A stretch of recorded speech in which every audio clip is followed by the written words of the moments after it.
बिगड़ी को बनाने वाला, मधुर बोल जगबंद खोल सन्मार्ग दिखाने वाला, बिगड़ी को बनाने वाला। श्री राम यही घनश्याम यही, श्री राम यही घनश्याम यही, प्रभु की महिमा की आरती। पापियों को पाप से है आरती, ये भागवत भगवान की है आरती।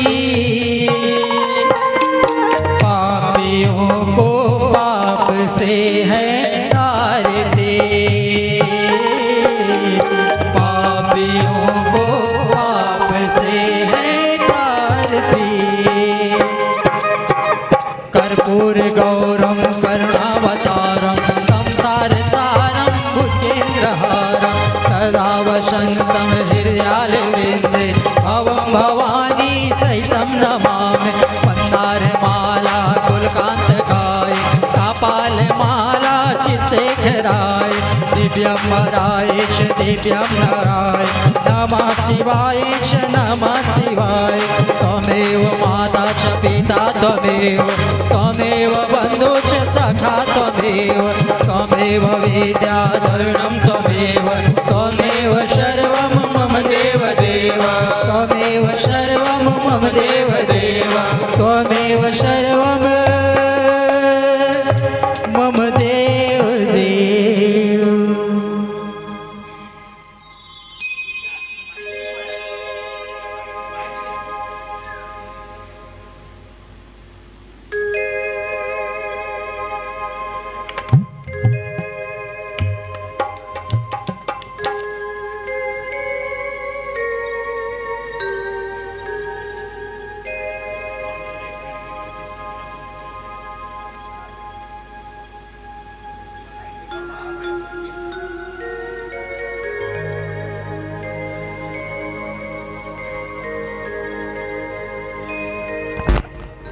अथ श्रीमंत्र पुष्पांजलि।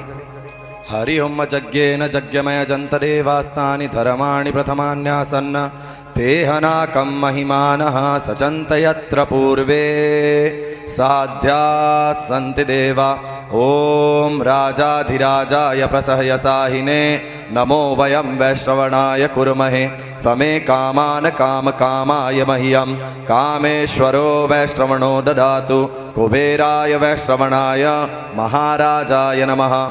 ओम स्वस्ति साम्राज्यं भोज्यं स्वराज्यं वैराज्यं पारमेष्ठयमराज्यं महाराज्यमाधिपत्यमयं समन्तपर्यायी स्यात् सार्वभौमा सार्वायुषयान्तरा परार्धात् पृथिव्ये समुद्रपर्यन्ताया एकराडति तदप्येश्लोकोऽभिगीतो मरुतः परिवेष्टारो मरुतस्यावसन्गृहे आवीक्षितस्य कामप्रेर्विश्वे देवाः सभासद सेवन्ति कापकुलचम्पकपाटलाब्जे पुण्णाद्गजाति करवीररसालपुष्पे बिलवप्रवाल तुलसीदलमञ्जलिरभि त्वं पूजयामि जगदीश्वर मे प्रसीद।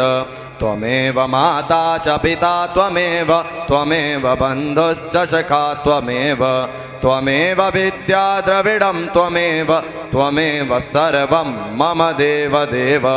नानासुगन्धिपुष्पाणि यथा कालोद्भवानि च पुष्पाञ्जलिर्मया दत्तं गृह्णां जगदीश्वर। अथ श्री प्रार्थनापूर्वकं मंत्रपुष्पाञ्जलिं समर्पयामि। प्रेम से कहिए श्रीमद् भागवत महापुराण की जय, श्री सप्ताह ज्ञान यज्ञ की जय हो, वृंदावन बिहारी लाल की जय हो, श्री गोपाल लाल की जय हो, सर्वेश्वरेश्वर श्री जुगल सरकार की जय हो, जगत जननी श्री राधिका महारानी की जय हो, श्री वेदव्यास भगवान की जय हो, सुखदेव महाराज की जय हो, भागवत स्वरूप श्री स्वामी जी महाराज की जय हो, सत्य सनातन धर्म की जय। जय जय श्री राधे, जय जय श्री राधे, जय जय श्री राधे श्याम। विजयी भव, विजयी भव, विजयी भव।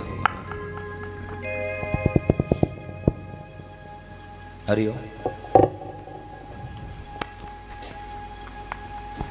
जय श्री हरि, श्री राधे, श्री राधे।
भगवान के चरणों में मन लगाकर भागवत की कथा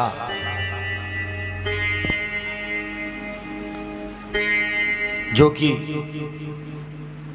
परम कल्याणमयी, आनंदमयी,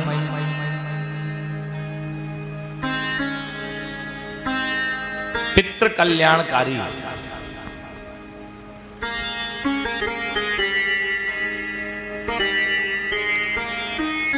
पितृपक्ष की पूर्णिमा तिथि। ऐसा कहा जाता है ग्रहण के अवसर पर केवल भजन करना चाहिए। जब ग्रहण लगा रहता है सिर्फ भजन करना चाहिए, भगवान का नाम लेना चाहिए, भगवान की कथा कहनी चाहिए, सुननी चाहिए। पूजा पाठ नहीं, मूर्ति पूजा निषेध है, मूर्ति पूजा नहीं करनी चाहिए, लेकिन कथा अवश्य है।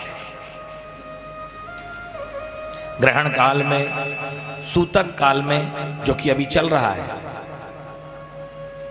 इसी वजह से सवेरे सवेरे जल्दी उठ करके सारी चीजें कर ली गई। शोभा यात्रा भी सवेरे हो गई, पूजा पाठ भी सवेरे 12 बजे के आसपास कर दिया गया। 12:57 से ग्रहण का सूतक लग चुका है और इस सूतक काल में परमपिता परमेश्वर भगवान श्री कृष्ण चंद्र की असीम कृपा से ही हम सब भागवत भगवान की शरण में आकर के बैठे हैं। एक जन्म के पुण्य के प्रभाव से कोई व्यक्ति भागवत की कथा नहीं सुन सकता। हमारे चंदन भैया बैठे हैं, मैं सबसे पहली भागवत इन्हीं के घर में किया हूं। एक जन्म के पुण्य से भागवत की कथा नहीं होने वाली। जन्मांतरे भवेत् पुण्यम तदा भागवतम लभे। सैकड़ों सैकड़ों जन्मों का पुण्य जब भाग्य बनकर उदित होता है तभी भागवत की कथा श्रवण करने का सौभाग्य प्राप्त होता है। हमारे परम आदरणीय स्वर्गीय श्री आलोक खरे जी और स्वर्गीय श्री अतुल खरे जी, ये दोनों के दोनों भैया, बहुत पहले से मैं जानता हूं उनको। बहुत सुंदर स्वभाव के थे दोनों, बहुत सुंदर स्वभाव था। उतना ही निर्मल उन दोनों भाइयों का हृदय था।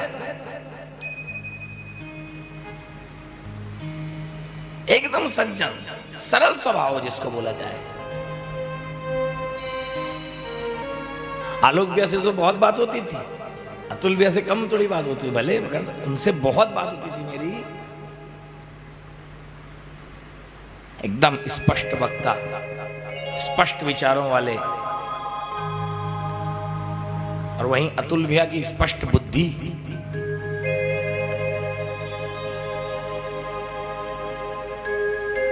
अब काल की गति को कोई नहीं जान सकता,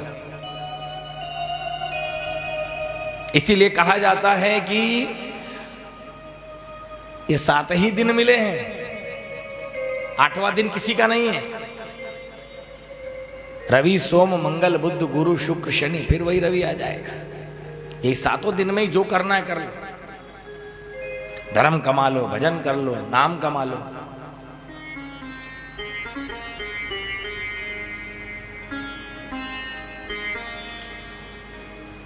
दोनों भैया लोग जब थे तब भी वो मेरी भागवत सुने हुए हैं। पूरी बैठ के भले नहीं सुने, मगर आते जाते में जब भी समय मिलता था वो बैठते थे, कथा सुनते थे। अब पूजा पाठ वगैरह कथा सत्यनारायण तो होती रहती थी घर में। आज उन्हीं की याद में उनके परिवार के द्वारा आयोजित ये श्रीमद् भागवत सप्ताह ज्ञान यज्ञ की शरण में हम लोग आकर बैठे। बहुत सुंदर संयोग है। और एक बात और बता दूं, ये कथा कोई ऐसा नहीं है कि बहुत पहले से हम लोग प्लान करके बैठे थे। हाँ, देवी के मन में इच्छा रहती थी, मगर कार्य रूप में परिणत अभी 1 महीना पहले ही बुकिंग हुई थी। क्यों? 1 ही महीना तो हुआ है। ये सब भगवान की कृपा से। और जो स्वयंभू शिवलिंग बुढ़ेश्वर महादेव यहाँ बैठे हैं, पिछले ही महीने यहाँ सावन में शिव पुराण की कथा हुई थी, अब बाबा जी ने भागवत के लिए भी बुलाया है। करी गोपाल की सब होए, भगवान श्याम सुंदर की इच्छा से ही पितृपक्ष के इस पूर्णिमा तिथि के दिन हम सभी भागवत भगवान की शरण में आए हैं। थोड़ी देर पहले भगवान का ध्यान करेंगे, ध्यान करके नाम संकीर्तन होगा, नाम संकीर्तन के पश्चात कथा आगे बढ़ाई जाएगी। बोलिए बांके बिहारी लाल की जय हो।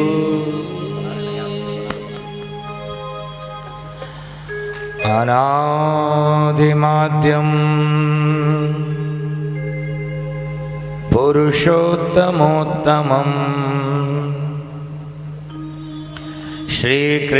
श्रीकृष्णचन्द्रं निजभक्तवत्सलम्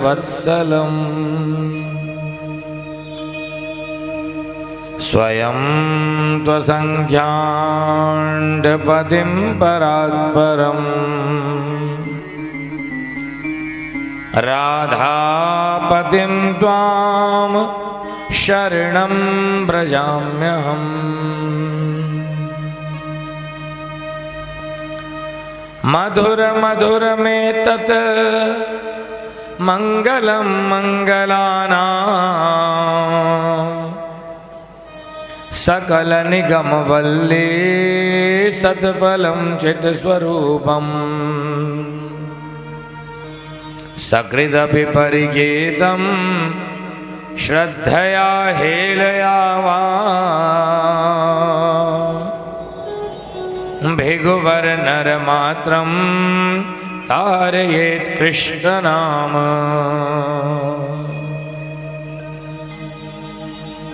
तस्मै नमो मधुजिदंग्रि सरोज भृंगम ज्ञादानुराग सततम भगवत कथायां शांडिल्य गोत्र कुलवारिधि पूर्ण शशिने आचार्य वर्य गुरुवेशीटी गमाय तस्मै नमो मधुजिदंग्रि सरोज भृंग शाण्डिल्य गोत्र कुलवारिधि पूर्ण शशिने श्रीटीकमाय गुरवेत्र परत्र चापे नित्यं यदीय चरणो शरणं मदीयम् संसार दावानललीडलोग त्राणाय कारुण्यगनागनत्वम् प्राप्तस्य कल्याणगुणार्णवस्य वन्दे गुरुः श्रीचरणारविन्दम् नारायणं नमस्कृत्य नरं चैव नरोत्तमं देवीं सरस्वतीं व्यासं ततो जयमुदीरये। हरे नमः। बोलिए श्री वृंदावन बिहारी लाल की जय हो। जगत जननी श्री राधिका महारानी की जय हो। सर्वेश्वरेश्वर जुगल सरकार की जय हो। श्री गोपाल लाल की जय हो। श्रीमद् भागवत महापुराण की जय हो। सप्ताह ज्ञान यज्ञ की जय हो। श्री वेदव्यास जी भगवान की जय हो। श्री सुखदेव जी महाराज की जय हो। श्री स्वामी जी महाराज की जय हो। श्री सद्गुरुदेव भगवान की जय हो। श्री सत्य सनातन धर्म की जय हो। जय जय श्री राधे जय जय जय श्री राधे जय जय श्री राधे श्याम विजयी भव विजयी भव विजयी भव। सच्चिदानंद रूपाय विश्वोत्पत्त्यादिहेतवे तापत्रय विनाशाय श्री कृष्णाय वयम नुमः। ये पहला श्लोक है भागवत के महात्म्य का। भागवत की कथा के पहले हमें भागवत के महात्म को सुनना है कि ये भागवत क्या है, भागवत की रचना कब हुई, कैसे हुई, क्यों हुई, भागवत की कथा को किसने किसने सुना, भागवत की कथा को सुनकर किसको क्या पुण्य मिला, क्या फल मिला, पहले ये जानना है। और ये भागवत के महात्म की कथा हमको बताएगी। सबसे पहले भागवत के महात्म्य की कथा में आओ। और महात्म्य का पहला श्लोक कह रहा है कि सच्चिदानंद रूपाय विश्वोत्पत्त्यादि हेतवे तापत्रय विनाशाय श्री कृष्णाय वयम नुमः।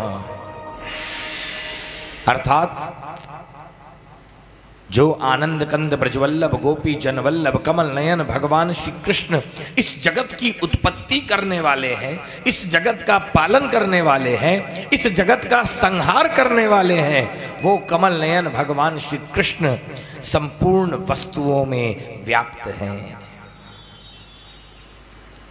सच्चिदानंद रूपाय विश्वोत्पत्त्यादि हेतवे तापत्रय विनाशाय। ध्यान दीजिए, तीन प्रकार के ताप होते हैं, दैहिक, दैविक और भौतिक। इन तीनों तापों को नाश करने वाले कमल नयन भगवान श्री कृष्ण, उन कमल नयन भगवान श्री कृष्ण को हम सभी दोनों हाथ जोड़ करके प्रणाम करते हैं एवं प्रणाम करना चाहिए। प्रणाम करते हैं और प्रणाम करते रहना चाहिए। सोते जागते उठते बैठते भगवान का नाम लेकर उनको प्रणाम करते चलो, मन से प्रणाम करो। क्योंकि जिस प्रकार से सभी ग्रंथों में भागवत श्रेष्ठ है, उसी प्रकार से सभी इंद्रियों में मन सर्वश्रेष्ठ है। मन से अगर तुम कथा सुनोगे, मन से तुम नाम लोगे, मन से भजन करोगे, मन से प्रणाम करोगे भगवान को, तो ही सच्चा फल मिलेगा। बिना मन के भी करोगे तो भी पुण्य तो मिलेगा ही मिलेगा, ये तो निश्चित है। लेकिन अगर मन से करोगे तो फिर तो उस पुण्य का वर्णन नहीं कर सकते।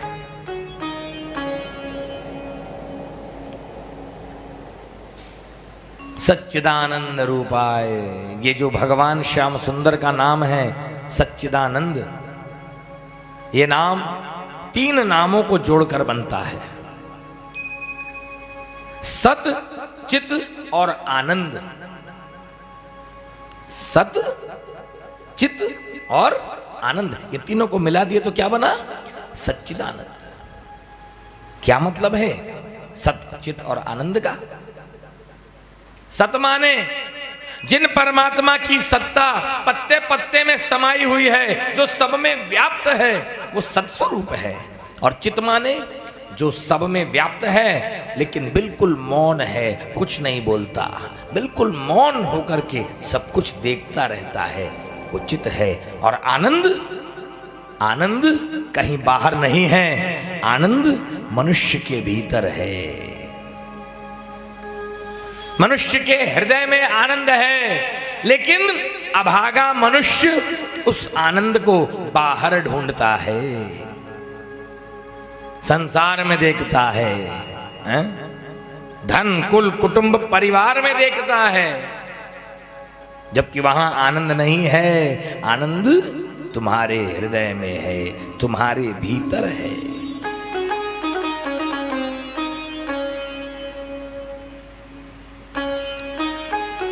जैसे दूध में मक्खन है लेकिन छिपा हुआ है, ऐसे ही हमारे हृदय में आनंद स्वरूप परमात्मा है लेकिन छिपे हुए हैं।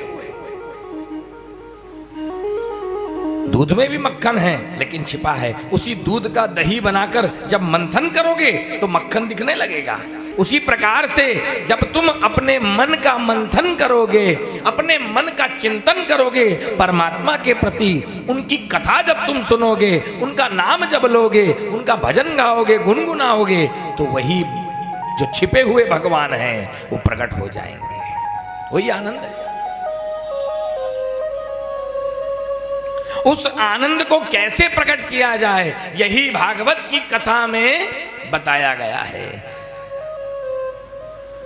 भगवान को प्राप्त करने के लिए 3 मार्ग हैं। पहला है कर्म मार्ग, दूसरा है ज्ञान मार्ग, तीसरा है भक्ति मार्ग। मेरी आवाज स्पष्ट समझ में आ रही है ना? कितने मार्ग हैं भगवान को पाने के? 3। पहला कर्म मार्ग, ध्यान देकर सुनना भाई, बिल्कुल YouTube लाइव आ रहे हो सब कोई, एक भी आदमी छूटना नहीं चाहिए। पहला कर्म मार्ग, दूसरा ज्ञान मार्ग और तीसरा भक्ति मार्ग। ये 3 वो रास्ते हैं जिनमें से किसी एक में भी अगर ये जीव चलेगा तो उसको भगवान की प्राप्ति हो जाएगी, बिल्कुल। लेकिन वेदव्यास जी ने अपने मन में विचार किया कि एक साधारण प्राणी इन मार्गों पर नहीं चल सकता, बहुत कठिन है।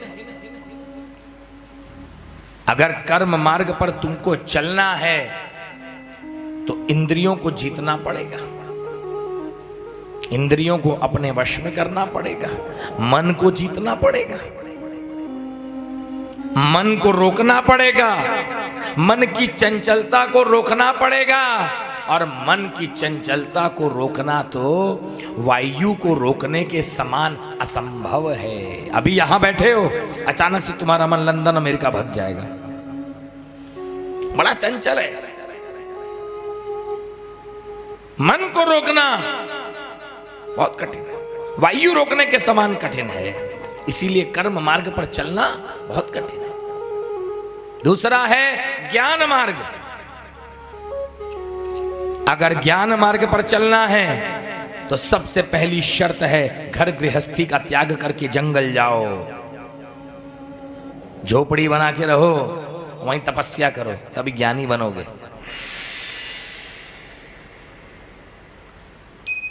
कठिन है कि नहीं? बहुत कठिन है बाबा। जहां मनुष्य साधारण सी चाय का त्याग नहीं कर सकता, गुटखा पान बीड़ी नहीं छोड़ सकते लोग, उनको बोला जाए घर बार छोड़ के चले जाओ तपस्या करने जंगल, तो मर ही जाएंगे बेचारे। लेकिन नहीं महाराज, नहीं हो सकता। खबर तो सुनते ही रहते हो, छोटी छोटी चीजों में लोग मर रहे हैं, मार रहे हैं। मोबाइल नहीं मिला मर गए, घूमने नहीं जाने मिला मर गए। पसंद का कपड़ा नहीं खरीद के लाए, मर गए। थोड़ी सी कोई बात बुरी लग गई, मर गए।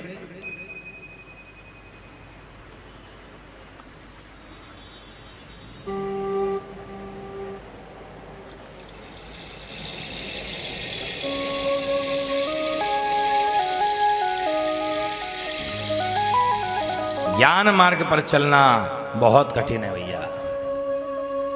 इसी प्रकार से भक्ति मार्ग भी कठिन है।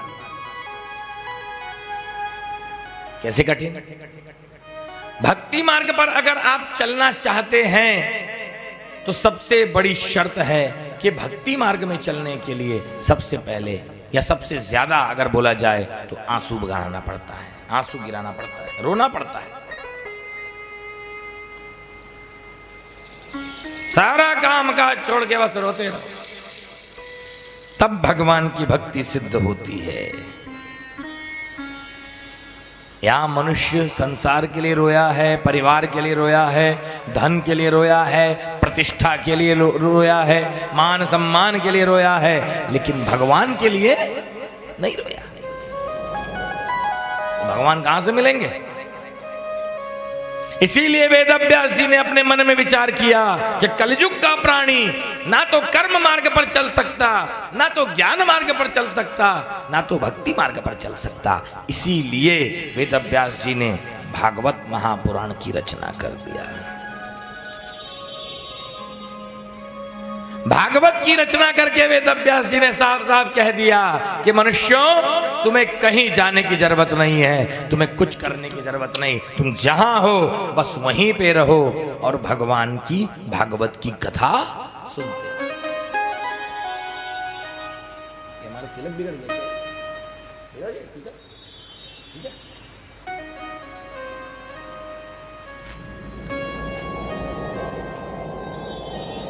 सांसारिक चर्चाओं से अपने मन को हटा करके जो नर नारी भागवत की सत्कथाओं को कहने और सुनने में अपने मन को लगा देते हैं, वे नर नारी जीते जी जीवन मुक्त हो जाते हैं। उन्हें कहीं जाने की जरूरत नहीं, उन्हें कोई दूसरा पुण्य कर्म करने की जरूरत नहीं है। जो भागवत की कथाओं में अपने मन को लगा देते हैं, जीते जी जीवन मुक्त वे नर नारी हो जाते हैं और भगवान श्याम सुंदर की प्राप्ति उनको हो जाती है। जिस प्रकार से महाभागा गोपियां घर ही में रहती थीं और भगवान की कथा को कहती सुनती रहती थीं, जिसके प्रभाव से भगवान बिन बुलाए उन गोपियों के घरों में चले जाया करते थे। इसलिए जहां हो वहीं रहो, भगवान की कथा कहो, भगवान की कथा सुनो, तुम्हारा कल्याण हो जाएगा। आइए थोड़ी देर भगवान नाम संकीर्तन करते हैं। संकीर्तन के पश्चात कथा के प्रसंग को आगे बढ़ाएंगे। बोलो बांके बिहारी लाल की जय हो, राधा रानी सरकार की जय हो।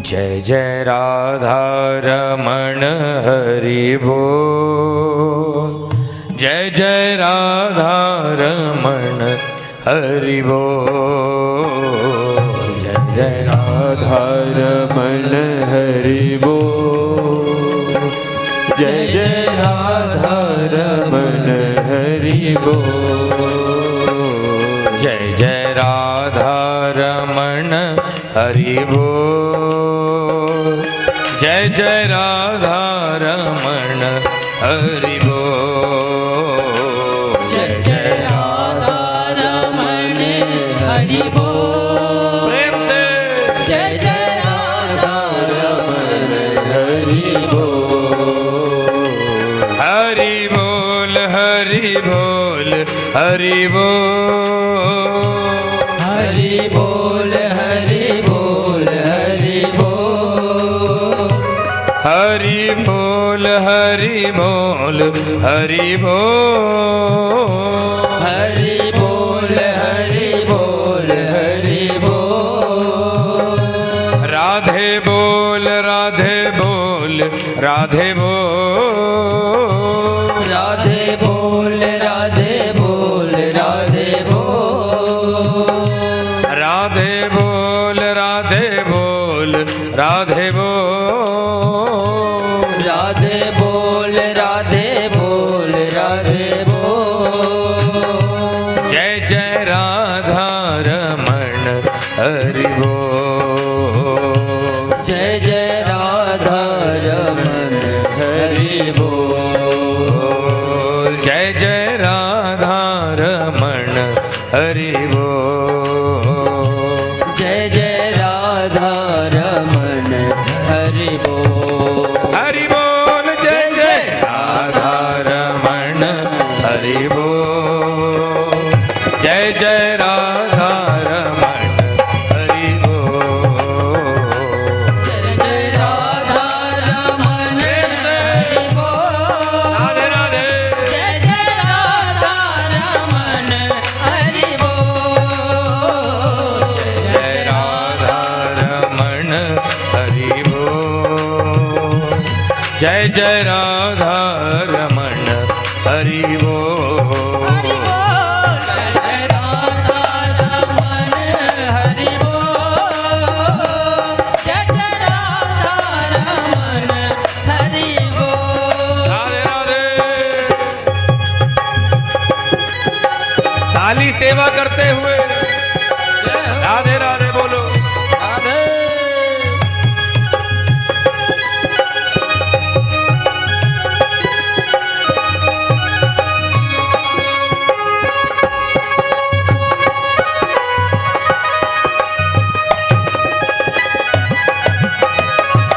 हरि बोल। राधे।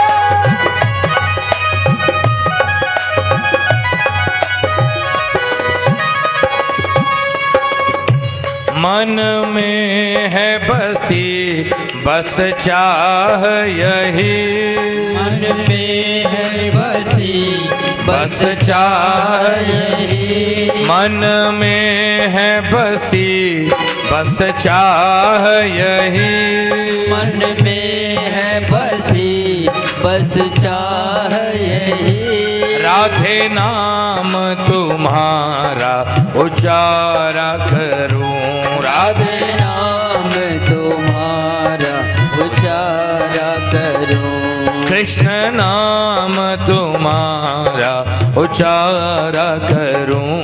कृष्ण नाम तुम्हारा उचारा करूं। बिठला के तुम्हें मन मंदिर में। बिठला के तुम्हें मन मंदिर में। मन मोहनी रूप निहारा करूं। मन मोहनी रूप निहारा करूं। भरी के त्रिग पात्र में प्रेम का जल। भरी के त्रिग पात्र में प्रेम का जल। पद पंकज नाथ पखारा करूं। पद पखारा करूं। बन प्रेम पुजारी तुम्हारा प्रभु। बन प्रेम पुजारी तुम्हारा प्रभु। नित आरती भव्य उतारा करूं। नित आरती भव्य उतारा करूं। तो जय जय राधा रमण हरि बोल। जय जय राधा रमण हरि बोल। जय राधा रमन हरि बोल। हरि बोल। जय जय राधा रमन हरि बोल। जय जय राधा रमण हरि बोल। जय जय राधा रमण हरि बोल। जय राधा रमन हरि बोल। हरि बोल। जय जय राधा रमन हरि बोल।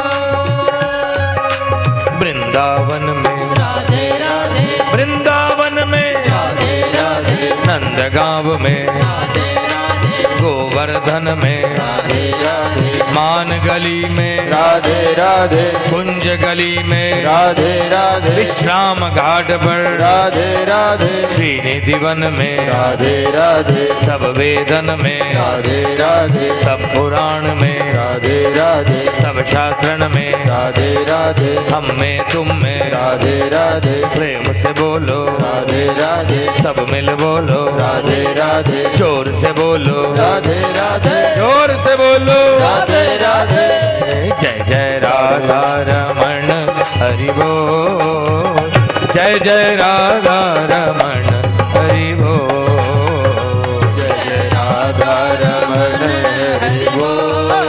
राधे राधे राधा रमण हरि बोल। जय जय राधा रमण हरि बोल, जय जय राधा रमण हरि बोल, जय जय राधा रमण हरि बोल।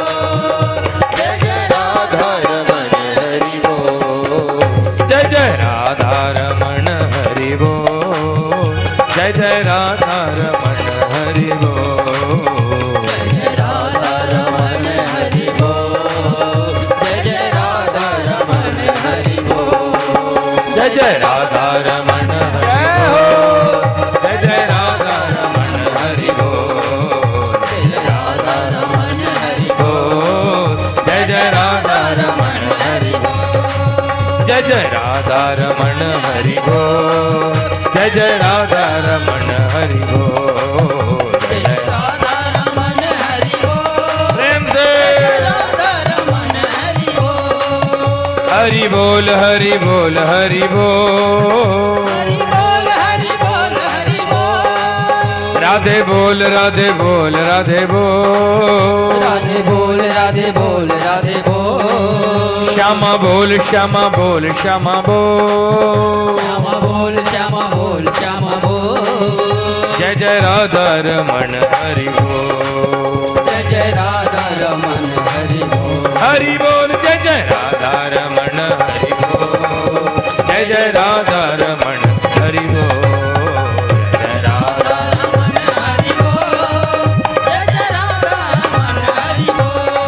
हो जय जय राधा रमण हरि बोल, जय जय राधा रमण हरि बोल, जय जय राधा रमण हरि बोल। जय जय राधा रमण हरि बोल।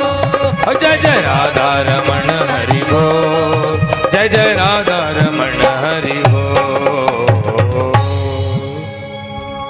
बोलिए बांके बिहारी लाल की जय हो।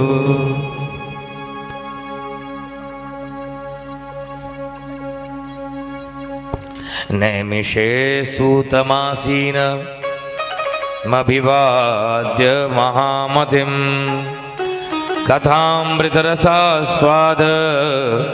कुशलः शौनको ब्रवीत्। हरे नमः। एक बार भागवत कथामृत का रसास्वादन करने में कुशल मुनिवर शौनक जी सूत जी महाराज को प्रणाम करके उनसे बड़ा सुंदर प्रश्न पूछ रहे हैं। शौनक जी ने पूछा, अज्ञान ध्वांत विध्वंस कोटि सूर्य समप्रभ, सूताख्या ही कथा सारम मम कर्ण रसायनम। शौनक जी कहते हैं, हे सूत जी महाराज, आप परम ज्ञानी हैं, आप इतने ज्ञानी हैं कि आपका ज्ञान अज्ञान रूपी अंधकार को नष्ट करने के लिए करोड़ों सूर्य के समान तेजस्वी है। सूत जी, अज्ञान ध्वांत विध्वंस कोटि सूर्य समप्रभ, सूताख्या ही कथा सारम मम कर्ण रसायनम। ध्यान देना, शौनक जी ने कहा, हे सूत जी महाराज, आपके मुखारविंद से मैं कथा सार सुनना चाहता हूं। क्या सुनना चाहता हूं? कथा सार। कथा नहीं, कथाएं तो बहुत है, मुझे कथा नहीं सुननी, समस्त कथाओं का सार, समस्त कथाओं का निचोड़, समस्त कथाओं का तत्व सुनना चाहता हूं। कथा की भी जो कथा है, कथा का जो सार है, उस कथा सार को मैं आपके मुखारबिंद से सुनना चाहता हूं सूत जी, क्योंकि आप बड़े ज्ञानी हैं, आप बड़े विद्वान हैं, बहुत बुद्धिमान हैं।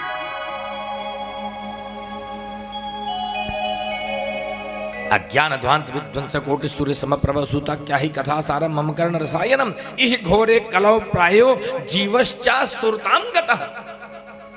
हे सूत जी महाराज, ये कलयुग चल रहा है और इस कलयुग में मनुष्य की वृत्ति गलत कामों की ओर अपने आप जाती है। अच्छी बातें सिखाते सिखाते थक जाओ, नहीं सीखेंगे, और बुरी बातें सिखाने की जरूरत नहीं पड़ती, बिना सिखाए ही व्यक्ति गलत रास्ते पर चले जाता है। कलयुग इह घोरे कलौ प्रायो जीवश्चा सुरताम गतः। आसुरी गति को लोग प्राप्त हो गए, असुर बन गए हैं लोग, असुर मनुष्य के भेष में राक्षस बन गए। यही घोरे कलौ प्रायो जीवश्चा सुरताम गतः। उस आसुरी स्वभाव से छुटकारा पाने के लिए कौन सा उपाय है, कौन सा रास्ता है कि ये जीव अपना कल्याण कर ले? कृपा करके बताएं। शौनक जी की इन बातों को सुनकर सूत जी महाराज प्रसन्न होकर के बोले, हे शौनक जी, अवश्य आपकी इस जिज्ञासा को मैं शांत करूंगा, आपके प्रश्न का उत्तर अवश्य दूंगा। इस घोर कली काल में अगर ये जीव अपना कल्याण चाहता है तो उसे अपने मन को शुद्ध करना चाहिए, मन को निर्मल करना चाहिए, मन को पवित्र करना चाहिए। और मन को पवित्र करने के लिए, मन को शुद्ध बनाने के लिए, मन को निर्मल बनाने के लिए भागवत से बढ़कर दूसरा कोई साधन नहीं है, नहीं है, नहीं।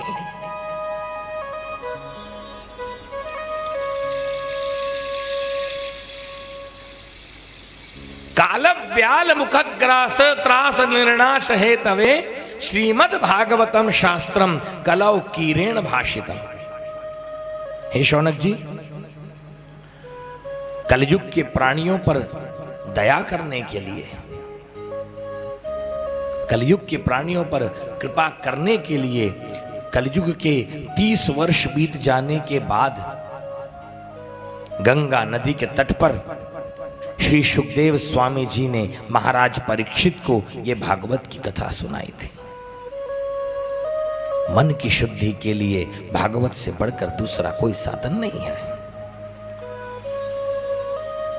यद्यपि और बहुत से रास्ते हैं जिनसे मन की शुद्धि होती है, मैं ये नहीं कह रहा कि दूसरा कोई भी रास्ता नहीं है, और भी बहुत से रास्ते हैं मन को पवित्र बनाने के, लेकिन उतने प्रभावशाली नहीं है।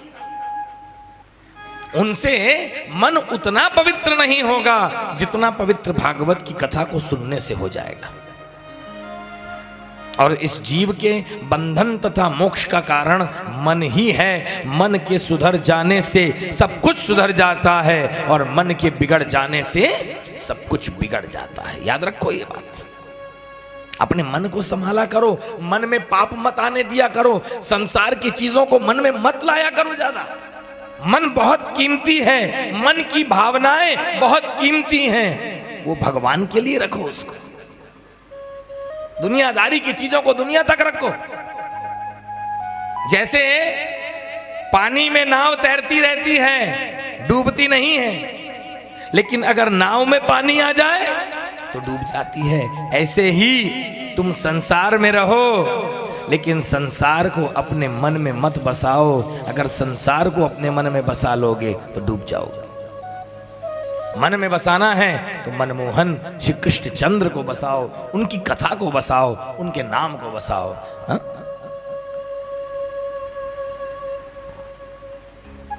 मन की सुंदरता के आगे,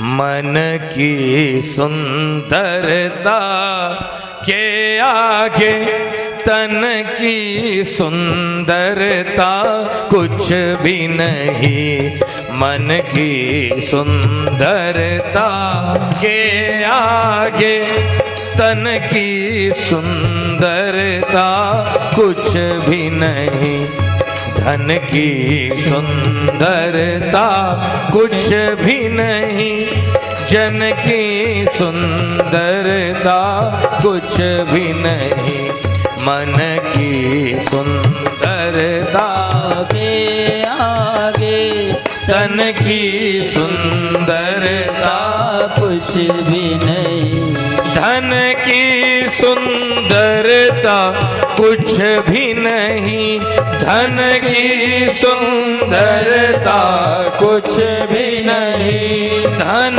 की सुंदरता कुछ भी नहीं, धन की सुंदरता कुछ भी नहीं, जन की सुंदरता कुछ भी नहीं, जन की सुंदरता कुछ भी नहीं, मन की सुंदरता के आगे, मन की सुंदरता के आगे तन की सुंदरता कुछ भी नहीं, तन की सुंदरता कुछ भी नहीं, मन की सुंदरता के आगे।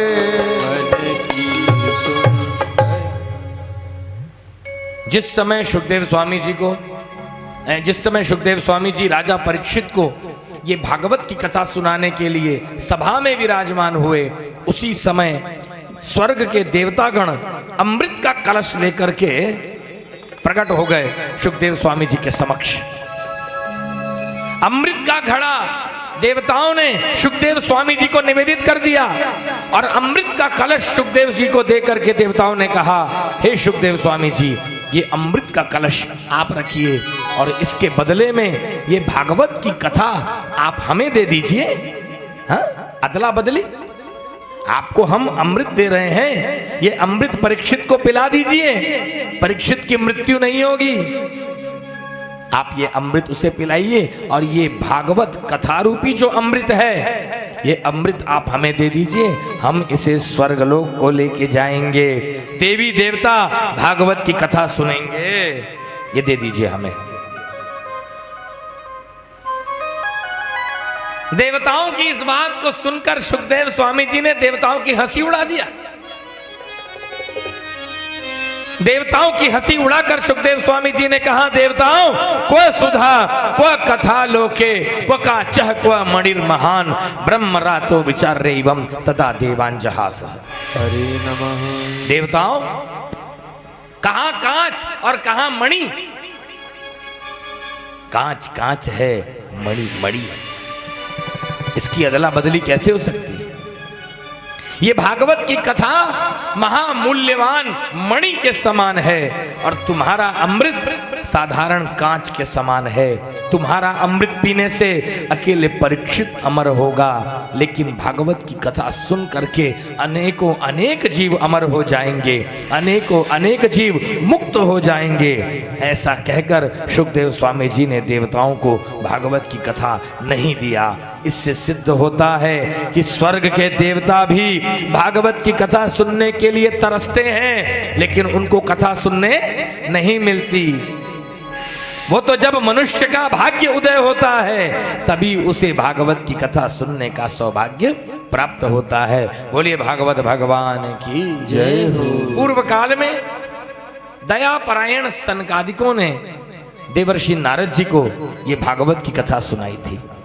यद्यपि नारद जी पहले ही ब्रह्मा जी के मुख से भागवत की कथा सुन चुके थे, लेकिन ये सप्ताह श्रवण का जो विधान है, ये सनकादिकों ने नारद जी को सबसे पहले सुनाया। जो 7 दिन की कथा है, इसका नियम सनकादिकों ने नारद जी को बताया।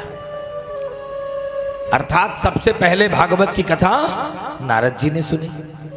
इतना सुनते ही शौनक जी ने पूछा, हे सूत जी महाराज, आप क्या कह रहे हैं? नारद जी ने भागवत की कथा सुनी? अरे नारद जी तो कहीं बैठते ही नहीं हैं, वो तो विचरण करते रहते हैं, विचरणशील महात्मा हैं, और भागवत की कथा सुनने के लिए सारा काम काज छोड़ के एक जगह बैठना पड़ेगा। काम काज छोड़ के बैठे हो कि नहीं? हाँ? सुपुत्र आपके अनंत भैया, बिटिया स्वेच्छा, अपनी स्वेच्छा से छुट्टी लेके बैठी।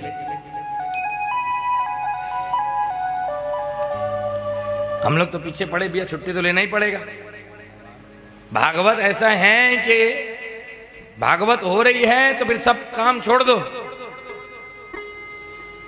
तभी भागवत हो पाएगी और उसमें तुम्हारा मन लग पाएगा।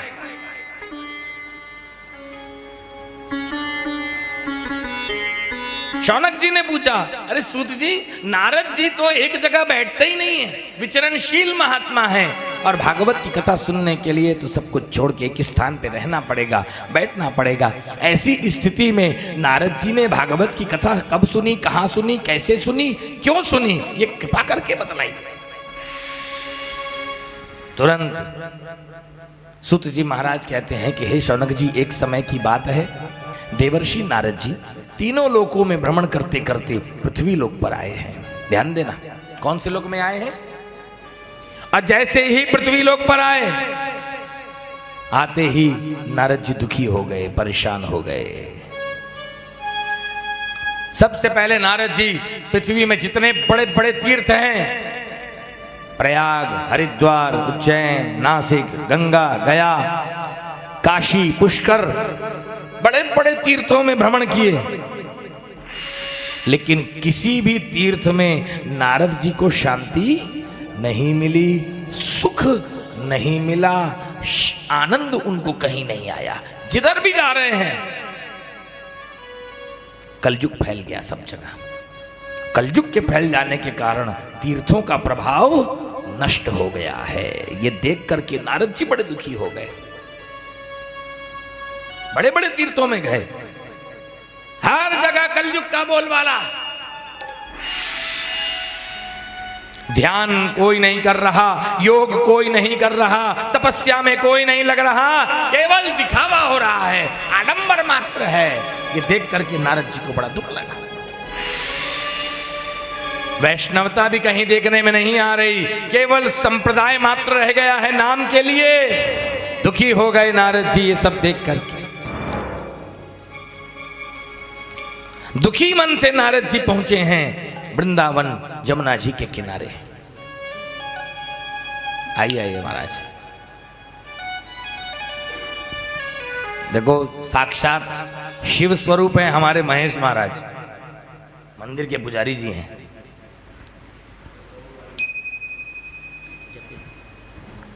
स्वागत है, अब पधारिए आप, और प्रतिदिन आओ, सपरिवार सकुटुंबस्य।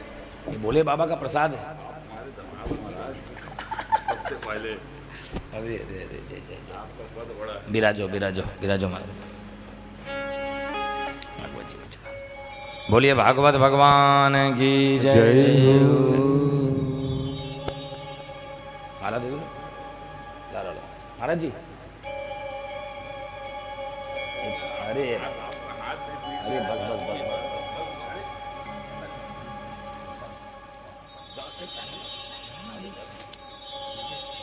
बोलिए बांके बिहारी लाल की जय हो। प्रसन्न होकर के सूत जी महाराज बता रहे हैं शौनक जी से, हे शौनक जी, बेचारे नारद जी भ्रमण करते करते, सभी तीर्थों में भ्रमण करते करते थक गए और दुखी होकर के वृंदावन पहुंचे हैं जमुना जी के किनारे। बोलो जमुना महारानी की जय हो।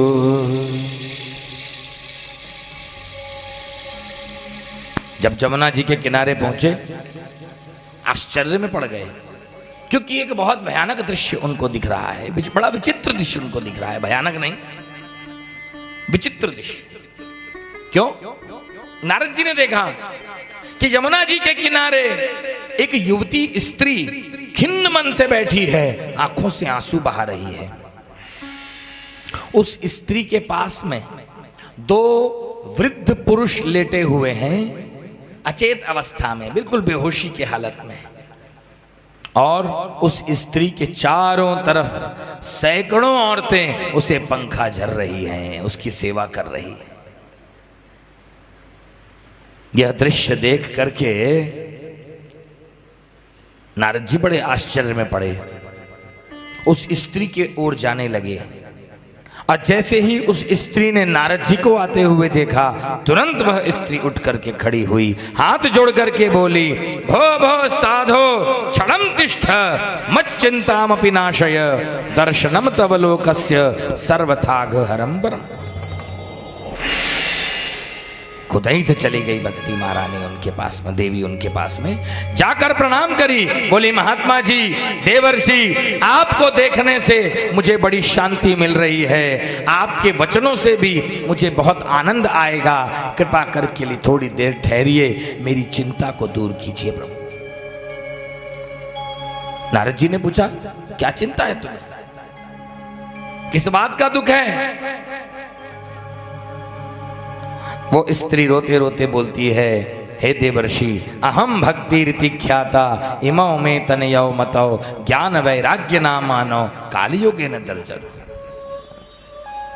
हे देवर्षि, मेरा नाम भक्ति है, और ये दोनों ज्ञान वैराग्य नामक मेरे पुत्र हैं, और ये देवियां जो मेरी सेवा कर रही हैं, ये गंगा आदि नदियां हैं, ये सब मेरी सेवा करने के लिए आई हैं।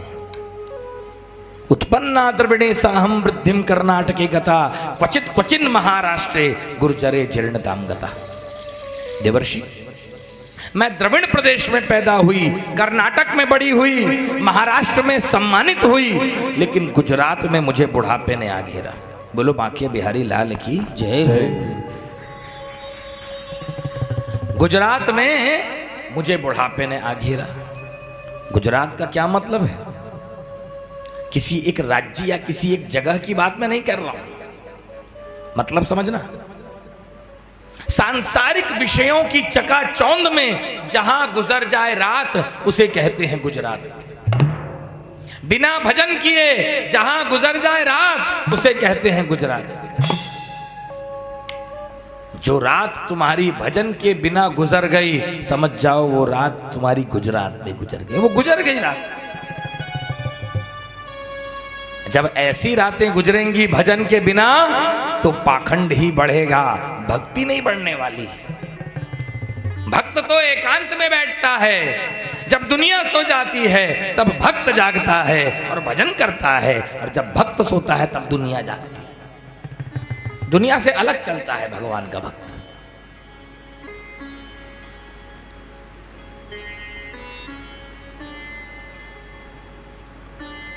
भक्ति महारानी कहती हैं, लेकिन जब से देवर्षि मैं वृंदावन में आई हूं, तब से पुनः रूपवती नवयुवती हो गई हूं।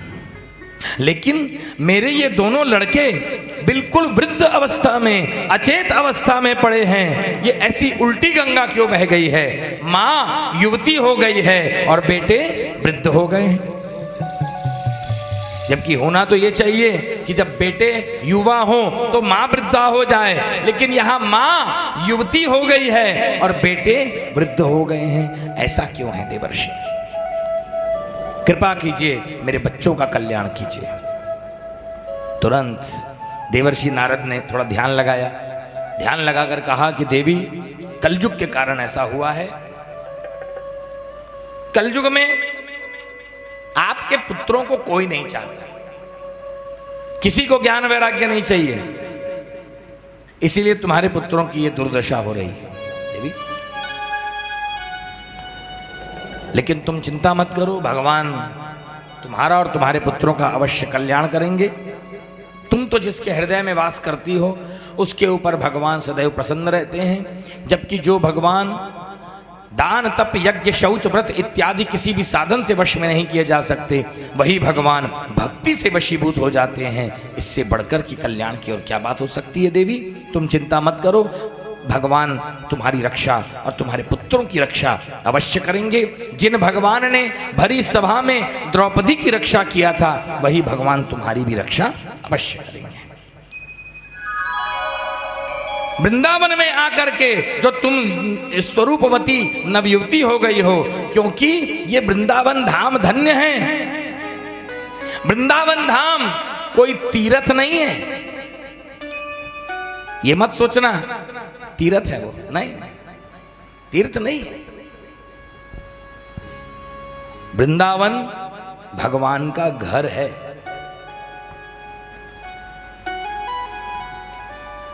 क्या है? भगवान रहते हैं वहां पे।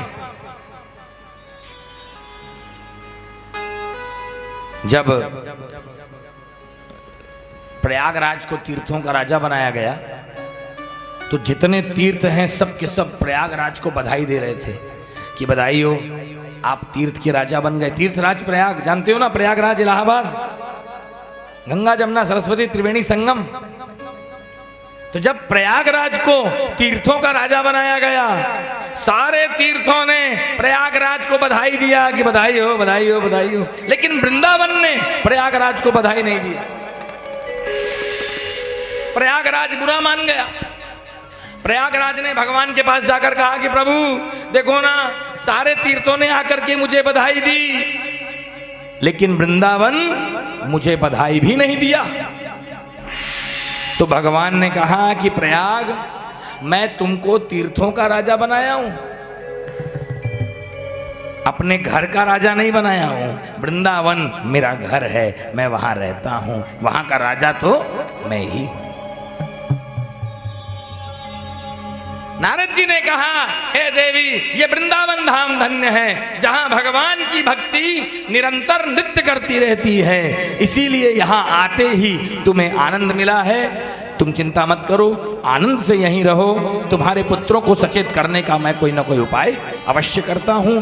ऐसा कह करके नारद जी ज्ञान और वैराग्य को सचेत करने का प्रयास कर रहे हैं। आइए एक भजन ले लेते हैं। जब वृंदावन का प्रसंग आया है तो वृंदावन धाम की जय करना तो आवश्यक है। बोलो वृंदावन धाम की जय हो। वृंदावन धाम अपार, रटे जा राधे राधे। वृंदावन धाम अपार, रटे जा राधे राधे। आ वृंदावन धाम अपार, रटे जा राधे राधे। वृंदावन धाम अपार, कोई बोलिए, रटे जा राधे राधे। रटे जा राधे राधे, भजे जा राधे राधे राधे। रटे जा राधे राधे, बोलिए, भजे जा राधे राधे। रटे जा राधे राधे, भजे जा राधे राधे राधे। रटे जा राधे राधे, जपे जा राधे राधे। ए राधा जय हो, के राधा जय हो। अरे राधा अलबेली सरकार, रटे जा राधे राधे। राधा अलबेली सरकार, जपे जा राधे राधे। ओ राधा अलबेली सरकार, रटे जा राधे राधे। राधा अलबेली सरकार, जपे जा राधे राधे। रटे जा राधे राधे, भजे जा राधे राधे। रटे जा राधे राधे, जपे जा राधे राधे। रटे जा राधे राधे, भजे जा राधे राधे राधे। रटे जा राधे राधे, जपे जा राधे राधे। हे राधा जय हो, के राधा जय हो। अरे राधा अलबेली सरकार, रटे जा राधे राधे। राधा अलबेली सरकार,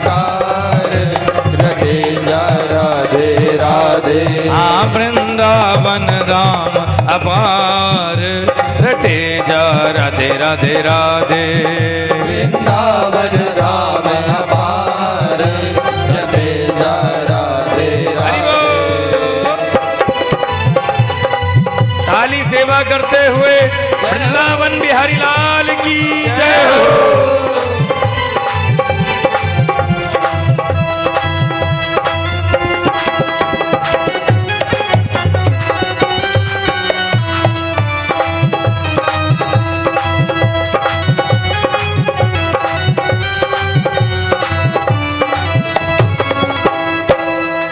कौन कौन गया है वृंदावन? हाथ उठाओ। कौन कौन गया है वृंदावन? 1 2 3। आप लोग नहीं गए हो? आप गए? अरे वृंदावन जाना जरूरी है भाई। गए हो? नानी को मेरी आवाज नहीं सुनाई दे रही ठीक से, लगती ठीक से सुनाई दे रही ना आवाज? तो वृंदावन में गए हो तो गली गली तो घूमे होगे। अब गली गली जाकर के क्या बोले हो? वहां ठेला वाला भी क्या बोलता है, रिक्शा वाला भी क्या बोलता है? ओ वृंदावन गलियां डोले, श्री राधे राधे बोले। वृंदावन गलियां डोले, श्री राधे राधे बोले। वृंदावन गलियां डोले, श्री राधे राधे बोले। वृंदावन गलियां डोले, श्री राधे राधे बोले। श्री राधे राधे बोले, श्री श्यामा श्यामा बोले। श्री राधे राधे बोले, श्री श्यामा श्यामा बोले। वृंदावन गलियां डोले, श्री राधे राधे बोले। वृंदावन गलियां डोले, श्री राधे राधे बोले। जो जो वृंदावन गली गली घूमा और राधे राधे बोला है, अभी भी समय है, जो नहीं गए वो चले जाना। वृंदावन गलियां डोले, श्री राधे राधे बोले, तो वाह को जय हो। अरे वाह को जन्म सफल हो जाए, रटे जा राधे राधे।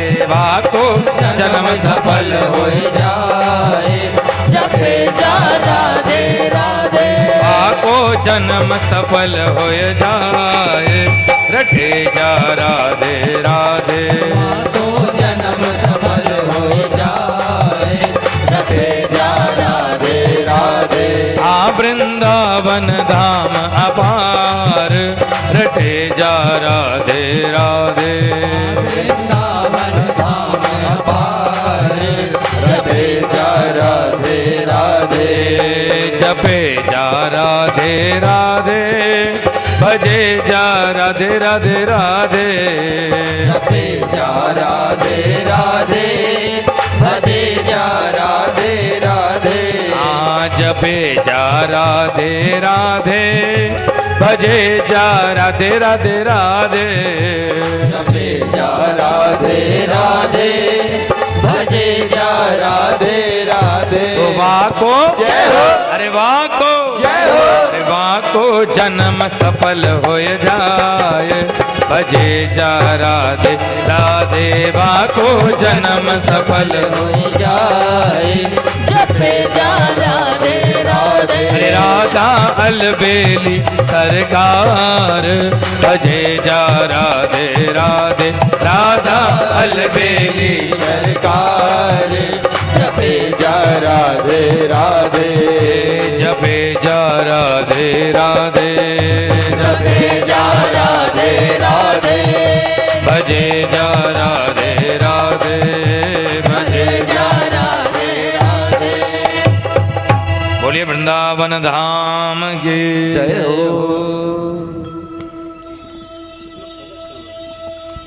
उसी वृंदावन धाम में भक्ति महारानी को प्रसन्न करने के बाद नारद जी ने ज्ञान और वैराग्य को सचेत करने का प्रयास किया। नारद जी ने चारों वेद ज्ञान और वैराग्य को सुना दिए। चारों वेद सुना दिए, 17 पुराण सुना दिए, महाभारत सुना डाली, सब कुछ सुना डाला। लेकिन सब सुनने के बाद भी ज्ञान और वैराग्य को होश नहीं आया है। नारद जी ने सोचा कि ज्ञान और वैराग्य को होश में लाने के लिए मुझे तपस्या करनी पड़ेगी। तपस्या करने के लिए देवर्षि नारद जी चल पड़े बद्रिकाश्रम की ओर, क्योंकि आकाशवाणी हुई थी। आकाशवाणी ने कह दिया था कि नारद, तुम्हारा ये प्रयास अवश्य सफल होगा, ज्ञान और वैराग्य अवश्य होश में आएंगे और वो उपाय आपको संत शिरोमणि बताएंगे। आकाशवाणी सुनकर नारद जी ने सोचा, संत शिरोमणि से मिलने के लिए मुझे तपस्या करनी पड़ेगी। तपस्या करने के लिए देवर्षि नारद जी चल पड़े बद्रिकाश्रम की ओर।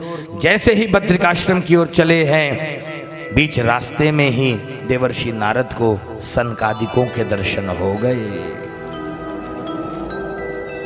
संत शिरोमणि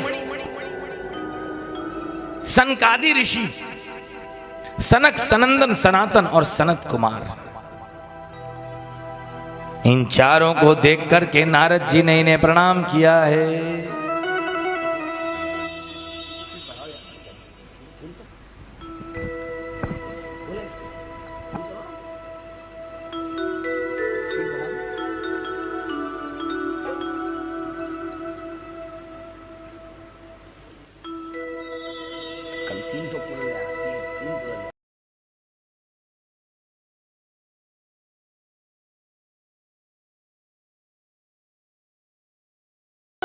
सनकादिकों को देखते ही देवर्षि नारद जी ने उन्हें प्रणाम किया। सनकादिकों ने कहा कि देवर्षि, आप इतने उदास होकर कहां चले जा रहे हैं? नारद जी ने कहा कि प्रभु, ऐसी ऐसी बात है, ज्ञान और वैराग्य को सचेत करना है। मुझे समझ नहीं आ रहा है कि ज्ञान और वैराग्य होश में कैसे आएंगे, कब आएंगे।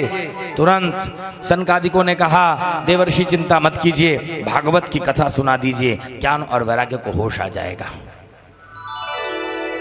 नारद जी ने कहा, क्या कह रहे हैं प्रभु? भागवत में ऐसी क्या बात है? भागवत में ऐसी क्या खासियत है? मैं तो चारों वेद सुना दिया। 4 वेद हैं, मैंने चारों के चारों वेद सुना दिए, पूरी महाभारत सुना डाली, 17 पुराण सुना दिए, लेकिन ज्ञान और वैराग्य टस से मस नहीं हुए। और आप कहते हैं भागवत सुना दूंगा तो ज्ञान और वैराग्य को होश आ जाएगा। ऐसे कैसे? आखिर ये भागवत की कथा निकली तो वेदों से ही है। वेद के अलावा कुछ नहीं है, जो कुछ भी है सब वेदों में है। जब मैंने चारों के चारों वेद सुना दिए लेकिन ज्ञान और वैराग्य को होश नहीं आया, तो भागवत सुनाने से होश कैसे आ जाएगा? तुरंत सनकादिकों ने उत्तर दिया, हे देवर्षि, जो सार होता है ना, उसकी कीमत ज्यादा होती है। जो घी होता है ना, वो दूध से ज्यादा महंगा होता है। जबकि घी निकला दूध से ही है, लेकिन घी की कीमत ज्यादा होती है। घी कितने रुपए किलो है? जितना बढ़ जाओ, 600, 800, 900, 1000, 2000, ऑर्गेनिक बोल के 4000 रुपए किलो भी घी में आपको मिल जाएगा आज मार्केट में। लेकिन अब वही दूध कितने रुपए किलो? 60 रुपए, 70 रुपए, 80 रुपए, 100 रुपए, 120 रुपए, ज्यादा से ज्यादा, उससे ज्यादा नहीं। बहुत बोल दिया। जबकि घी निकला दूध से है, लेकिन घी की कीमत ज्यादा है, क्योंकि घी को कोई गिलास भर के पीने की जरूरत नहीं है। 1 चम्मच लो, गरम करो, दाल में तड़का लगा दो, पूरा परिवार खाएगा उसका, सबको स्वाद आएगा। जरा सा भी हो जाए उसकी कीमत है। ऐसे ही भागवत वेदों का सार है, वेदों का तत्व है। ये कथा नहीं है, ये कथा सार है। देवर्षि, आप भागवत की कथा का आयोजन कराइए, ज्ञान और वैराग्य को होश आ जाएगा। नारद जी ने दोनों हाथ जोड़कर कहा, प्रभु आपने बड़ी कृपा की, अच्छा रास्ता मुझे दिखाया, लेकिन अब ये बताइए कि ये इस कथा का आयोजन मैं कहां पर करूं? सनकादिकों ने कहा हरिद्वार में गंगा नदी के तट पर इस कथा का आयोजन कराइए। वो तट बड़ा सुंदर है, दिव्य है, पवित्र है, साधु संतों के द्वारा सेवित है। देवी और देवता भी हरिद्वार के उस तट पर, गंगा नदी के तट पर आते हैं। उसी तट पर आप भागवत की कथा का आयोजन कराइए। नारद जी ने हाथ जोड़कर कहा, प्रभु अवश्य वहीं मैं कथा का आयोजन करूंगा, लेकिन आप लोगों से बढ़कर के दूसरा कोई वक्ता मुझको नहीं मिलने वाला। कृपा करके आप ही ये भागवत की कथा मुझको सुना दीजिए। आप शेष जी के सहस्त्रों मुखों से निकली हुई भगवत कथा को निरंतर श्रवण करते रहते हैं। कृपा करके आप ही हमें भागवत की कथा सुनाइए। सनकादिक कथा सुनाने के लिए तैयार हो गए। हरिद्वार के पास आनंद नाम के उस घाट में, जो कि बड़ा दिव्य था, सुंदर था, भव्य था, उस घाट में ही भागवत की सारी व्यवस्था कर दी गई है। जैसे ही सनकादिक मंच पर पहुंचे और कथा सुनाना प्रारंभ किए, सभी वैष्णव भक्त दौड़ दौड़ कर कथा सुनने के लिए आने लगे। हिमालय आदि पर्वत, गंगा आदि नदियां, वशिष्ठ आदि ऋषि भेष बदल करके कथा सुनने के लिए आ गए। भगवान के नित्य लोक निवासी लीला परिकर उद्धव आदि पार्षद भी भेष बदलकर कथा सुनने के लिए आए हैं। कथा प्रारंभ होने लगी, भीड़ लग गई है। सबसे पहले सनकादिकों ने भागवत की महिमा को बताया है। सनकादिकों ने कहा कि हे देवर्षि, हजारों अश्वमेध यज्ञ,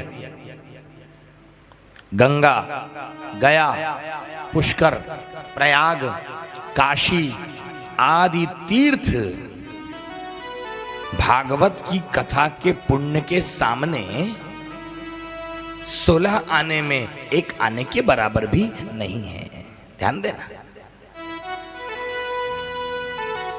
अश्वमेध सहस्त्राणि वाजपेय शतानि च शुक शास्त्र कथाचारे फलेन समताम न ये। हरे नमः। भागवत के फल की तुलना कोई नहीं कर सकता। जिस मनुष्य ने अपने पूरे जीवन में एक बार भी भागवत की कथा नहीं सुनी, समझ जाना कि उस मनुष्य का जीवन व्यर्थ है।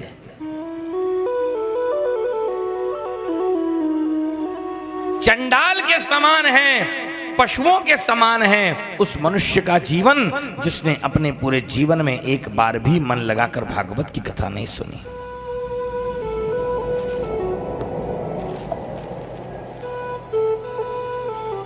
उन नर नारियों का जीवन जल में उठने वाले बुलबुले के समान है। बुलबुला उठता है, उठते ही फूट जाता है। ऐसे ही जो भागवत की कथा से दूर हैं, उनका जीवन का कोई महत्व नहीं। हे देवर्षि, सोने के सिंहासन पर रखकर जो भागवत का दान करता है, वो भगवान की सायुज्य मुक्ति प्राप्त कर लेता है। जिस गति को लोग वायु जल या पत्ते खाकर, शरीर सुखाकर, कठोर से कठोर तपस्या करके भी नहीं प्राप्त कर पाते, उसी गति को ये जीव भागवत की कथा सुनकर के प्राप्त कर लेता है। जिस समय इस प्रकार भागवत की महिमा का वर्णन हो रहा था, उसी समय कथा मंडप में बीचों बीच भक्ति महारानी प्रकट हो गईं। देवता गण दुंदुभी बजाते हुए पुष्प की वर्षा करने लगे।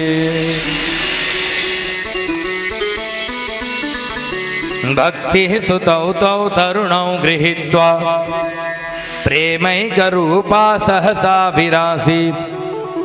श्री कृष्ण गोविंद हरे मुरारे नाथेति नामानि मुहुर्वदन्ति। हरे नमः। कथा मंडप के बीचों बीच भक्ति महारानी अपने तरुण हुए पुत्रों को लेकर आ गईं, ज्ञान और वैराग्य को लेकर के आ गईं और श्री कृष्ण गोविंद हरे मुरारे हे नाथ नारायण वासुदेवा। श्री कृष्ण गोविंद हरे मुरारे हे नाथ नारायण वासुदेवा। श्री कृष्ण गोविंद हरे मुरारे हे नाथ नारायण वासुदेवा। श्री कृष्ण गोविंद हरे मुरारे हे नाथ नारायण वासुदेव। हे नाथ नारायण वासुदेवा। हे नाथ नारायण वासुदेवा। हे नाथ नारायण वासुदेवा। हे नाथ नारायण वासुदेवा। हे श्री कृष्ण गोविंद हरे मुरारे हे नाथ नारायण वासुदेवा। कृष्ण गोविंद हरे मुरारे हे नाथ नारायण वासुदेवा। हरे कृष्णा कृष्णा कृष्णा हरे हरे हरे रामा राम राम हरे हरे। हरे कृष्णा कृष्णा कृष्णा हरे हरे हरे रामा राम राम हरे हरे। श्री कृष्ण गोविंद हरे मुरारे हे नाथ नारायण वासुदेवा।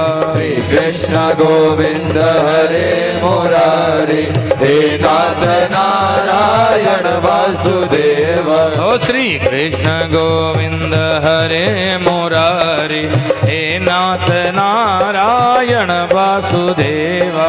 श्री कृष्ण गोविंद हरे मुरारे हे नाथ नारायण वासुदेवा। हे नाथ नारायण वासुदेवा। हे नाथ नारायण वासुदेवा।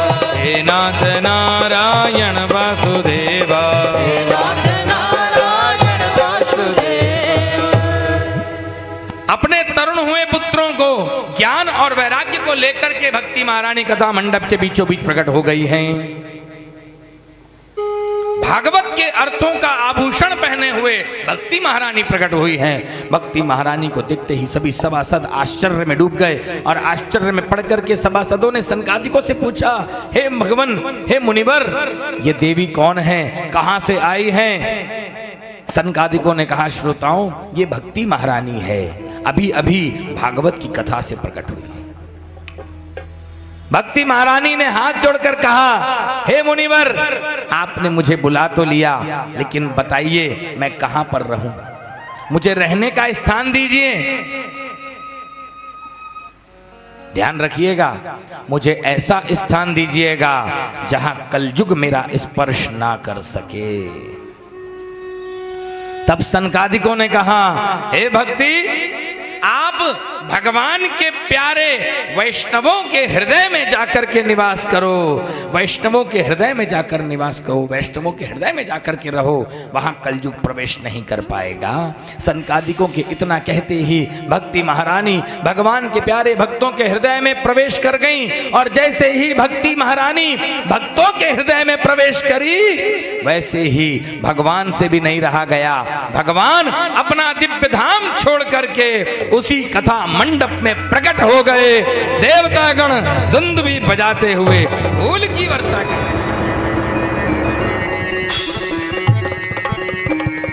बोलिए भाके बिहारी लाल की। जय हो। क्या सुंदर स्वरूप है भगवान का। भगवान के प्रकट होते ही जितने श्रोतागण कथा मंडप में बैठे थे सब के सब मुक्त हो गए। अरे श्रोता की तो दूर की बात है, उस कथा मंडप में जो मूर्ख बैठे थे, जो दुष्ट बैठे थे, जो पशु थे, जो पक्षी भी उस कथा मंडप में बैठा था ना, वो भी मुक्त हो गया। आश्चर्य हुआ नारद जी को। नारद जी ने कहा कि मुनिवर, आखिरकार इस भागवत की कथा को सुनने से किसकी किसकी शुद्धि हो जाएगी, किसकी मुक्ति हो जाएगी, किसकी किसकी पवित्री हो जाएगी, कृपा करके बतलाएं। नारद जी ने कहा, नारद जी की बात को सुनकर सनकादिकों ने कहा कि हे देवर्षि, जो मनुष्य तरह तरह के पाप करने में लगा हुआ है, ये मानवः पाप कृतस्तु सर्वदा सदा दुराचार रता विमार्ग का, जो दुराचारी है, गलत मार्ग पर चल रहा है, दुष्ट है, छल छद्म परायण है, कपटी है, दूसरों की उन्नति देखकर ईर्ष्या करने वाला है, ब्राह्मणों के धन को हड़प लेने वाला है, माता पिता की सेवा से हीन है, ऐसा पापी से पापी व्यक्ति भी अगर भागवत की कथा को सुन ले तो मुक्त हो जाए। बोलो भागवत भगवान की जय हो। जोर से बोलो बाके बिहारी लाल की जय हो। इसी विषय पर मैं आप लोगों को एक प्राचीन इतिहास सुनाता हूं। भाई थोड़ी सी कथा बची, उसको सुन लो, फिर समापन करेंगे, क्योंकि आज पहला दिन।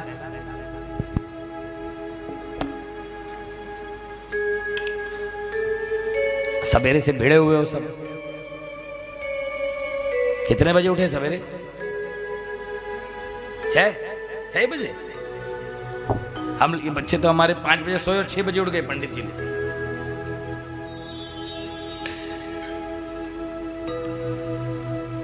कल थोड़ा जल्दी जल्दी हो गया था, गणपति भी, ये भी, वो भी सब, आज ग्रहण भी था, सब जल्दी करना था सवेरे।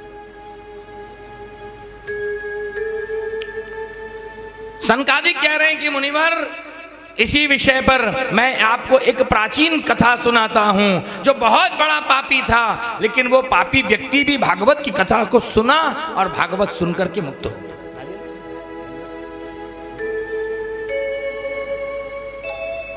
तुंगभद्रा तटे पूर्वं भूतपत्तनमुत्तमम् आत्मदेवः पुरे तस्मिन् सर्ववेद विशारदः।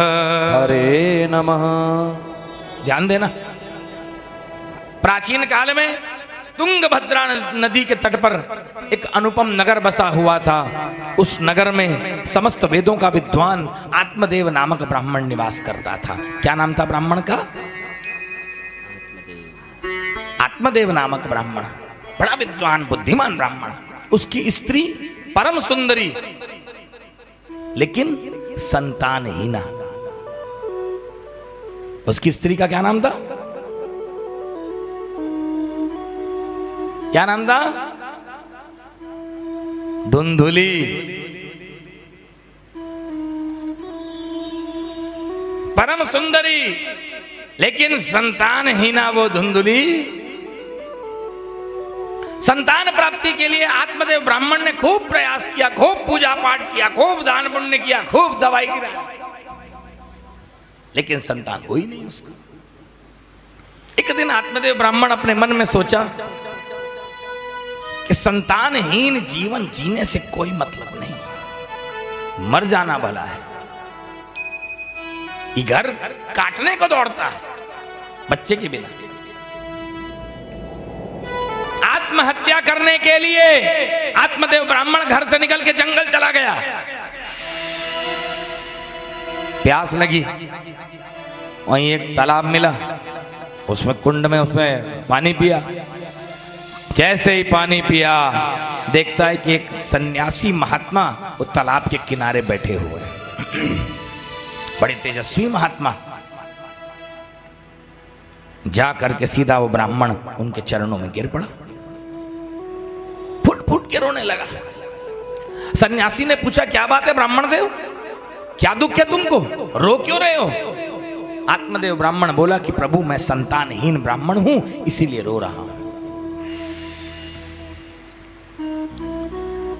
इतना ही नहीं, मैं मेरे घर में जो पौधा लगाता हूं उसमें फल फूल नहीं आता।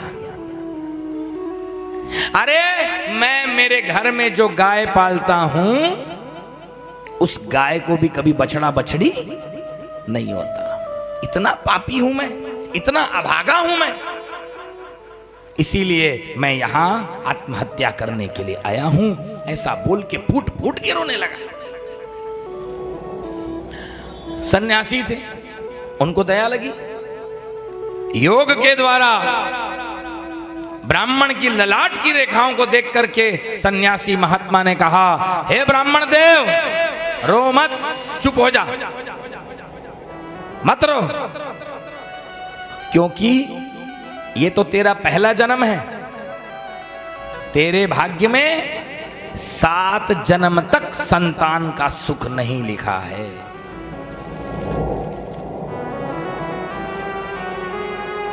जन्म तक तेरी संतान नहीं होने वाली, ये तो पहला ही जन्म है। रो मत। अगर भगवान ने तुझे संतान नहीं दिया, इसका मतलब तेरे ऊपर बहुत बड़ी कृपा किया है। बोलो बांके बिहारी लाल की जय। बोले वो कैसे महाराज? देख तेरी संतान नहीं है, नहीं तो तेरे ऊपर कोई जिम्मेदारी नहीं है, तो बिल्कुल निश्चिंत है। संतान से दुख मिलता है, सुख नहीं मिलता है। ब्राह्मण, अगर तेरे को संतान नहीं है, भगवान की बहुत बड़ी कृपा है, भजन करने में लग जा, तेरे ऊपर कोई जिम्मेदारी नहीं है। भजन कर, नाम जप कर, कथा बोल, कथा सुन, तेरा कल्याण हो जाएगा।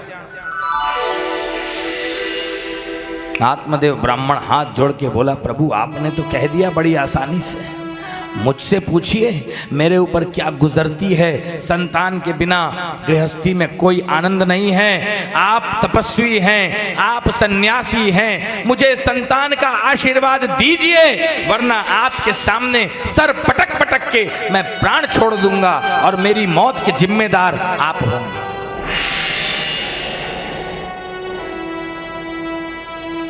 ब्राह्मण के इस हट को देख करके सन्यासी ने कहा, ठीक है, मैं समझा रहा हूं तुझे, लेकिन तेरी समझ में बात आ नहीं रही। इतना समझाने पर भी अगर तुझे संतान चाहिए, जा, मैं आशीर्वाद देता हूं, तुझे संतान होगी अवश्य। अपनी झोली से एक फल निकाले और फल दे दिए उस आत्मदेव ब्राह्मण को और बोले कि ये फल ले जाकर अपनी पत्नी को खिला देना, फल के प्रभाव से तुझे संतान हो जाएगी। लेकिन मैं कह देता हूं कि तेरे भाग्य में संतान का सुख नहीं लिखा है। पूरी बात नहीं सुना ब्राह्मण, केवल अपने मतलब की बात सुना। फल खाने से संतान हो। दौड़ा फल को लेकर के, प्रणाम किया महाराज को, घर आया दौड़े दौड़े, अपनी पत्नी को बुलाया, इधर इधर इधर, फल दिया उसके हाथ में, बोला ये लो। बोले क्या है? फल है, महात्मा ने दिया है, इस फल को खा लो, तुम्हें संतान की प्राप्ति अवश्य हो जाएगी। फल दे करके आत्मदेव ब्राह्मण किसी काम से बाहर चला गया। इधर उसकी पत्नी, क्या नाम था उसका, अभी बताया मैं, धुलधुली,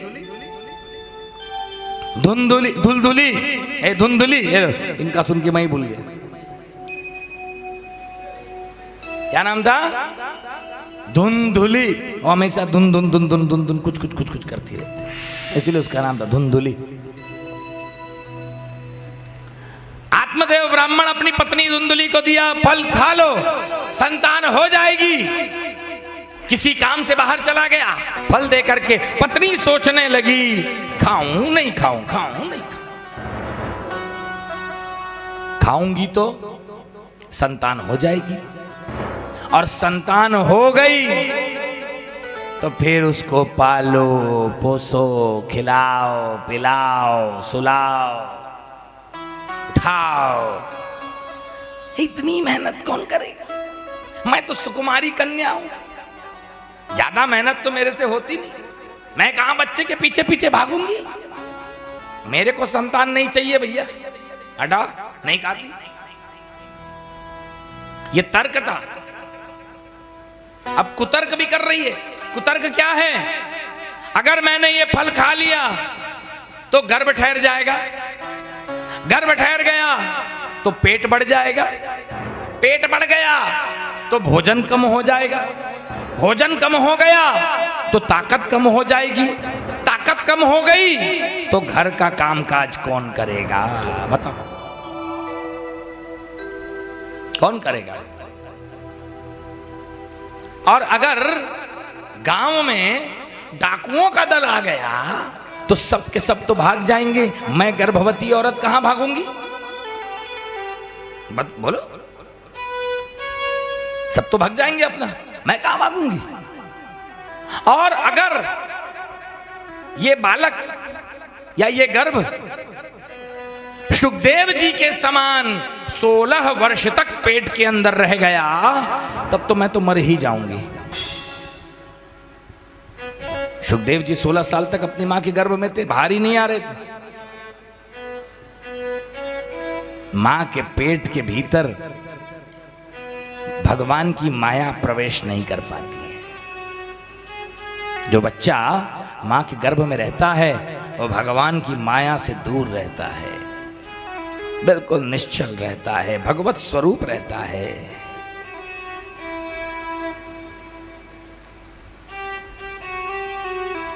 धुंधली सोची, अगर ये गर्भ सुखदेव जी के समान 16 सालों तक मेरे पेट में रह गया, तब तो मैं संसार के सुखों से वंचित रह जाऊंगी। ना बाबा, मैं तो मर ही जाऊंगी। मैं ये फल नहीं खाती।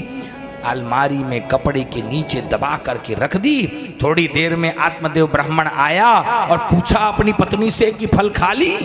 तो बोली हाँ हाँ हाँ, उसी समय खा ली थी। जैसे ही आप मुझे दे के गए मैं उसी समय खा ली। बहुत बढ़िया फल था, बड़ा स्वादिष्ट था। झूठ बोली, लेकिन चिंता में रहने लगी। क्या करूं क्या करूं क्या करूं, कुछ समझ नहीं आ रहा। 2 दिन बीता, धुंधुली की बहन उससे मिलने आई। धुंधुली ने सारी बात अपनी बहन को बता दी। तो धुंधुली की बहन ने कहा, चिंता मत कर, मेरे पेट में बच्चा है, पैदा होने पर मैं तेरे को दे दूंगी। बदले में मेरे पति को पैसे दे देना, वो भी तैयार हो जाएगा बच्चा देने के लिए। मैं मेरे गांव में ढिंडोरा पीट दूंगी, मेरा गर्भ गिर गया, इसी बहाने तेरे घर आऊंगी और तेरे बच्चे का पालन पोषण करूंगी, उसको दूध पिलाऊंगी, उसको बड़ा करके दूंगी तेरे को। बदले में पैसे मुझको हर महीने तू देती रहना। मंजूर? धुंधुली बोली मंजूर। धुंधुली की बहन बोली, ये फल ले जाकर के गाय को खिला दो। फल के प्रभाव से गाय को बछड़ा बछड़ी कुछ हो जाएगा। और तुम घर में गुप्त रूप से रहो, बिल्कुल पेट में कपड़ा बांधो, कढ़ैया बांधो, घर से बाहर नहीं निकलना। घर से बाहर निकलोगी तो सारी पोल पट्टी खुल जाएगी। घर से बाहर नहीं निकलना, घर में रहो गुप्त रूप से।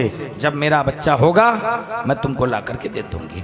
अब धुंधुली बहन के कहने पर उस फल को ले जाकर गाय को खिला दी और घर में गुप्त रूप से रहने लगी है, बाहर नहीं निकलती है। कुछ समय बीता, धुंधुली की बहन को एक लड़का हुआ। रातों रात उस बालक को ला करके धुंधुली को सौंप दिया। सवेरा होते ही धुंधुली नाटकीय ढंग से अपने पति से बोली, अजी सुनते हो, मुझे लड़का हुआ है। आत्मदेव ब्राह्मण खुशी से पागल हो गया। ब्राह्मणों को बुलाया, दान पुण्य कर रहा है, बालक का जात कर्म संस्कार करवाया, बालक का नामकरण संस्कार करवाया और उसका नाम रखा धुंधकारी। मां का नाम धुंधुली, बेटे का नाम धुंधुकारी। 3 महीना बीता, जिस गाय को फल खिलाया गया था उस गाय को भी फल के प्रभाव से एक मनुष्याकार बालक हुआ है। ध्यान देना, फल के प्रभाव से एक मनुष्याकार सर्वांग सुंदर बालक हुआ, लेकिन उस बालक के कान गौ के जैसे थे, इसीलिए उसका नाम गोकर्ण रखा गया। बोलिए गोकर्ण जी महाराज की जय। गोकर्ण पंडितो ज्ञानी धुंधुकारी महाखलः। गोकर्ण महान विद्वान प्रकांड पंडित निकला और धुंधकारी महादुष्ट नीच निकला। यहां तक कि वैश्याओं के जाल में फंस करके पिता की सारी संपत्ति नष्ट कर डाला। उसकी दुष्टता देख करके गोकर्ण जी महाराज घर छोड़ के चले गए। इधर एक दिन की बात है, धुंधुकारी अपने माता पिता को खूब मारा, घर के बर्तन आदि उठा के ले गया। आत्मदेव ब्राह्मण दुखी होकर घर से निकल पड़े। गोकर्ण जी ने ज्ञान दिया है। आत्मदेव ब्राह्मण गंगा नदी के तट पर भागवत के 10वें स्कंद का पाठ करते हुए अंत में दिव्य धाम को चले गए। बचे हुए सामान को लेकर जाने लगा है धुंधुकारी। मां ने रोका है। एक तमाचा लगाया है धुंधुकारी ने अपनी मां धुंधुली को।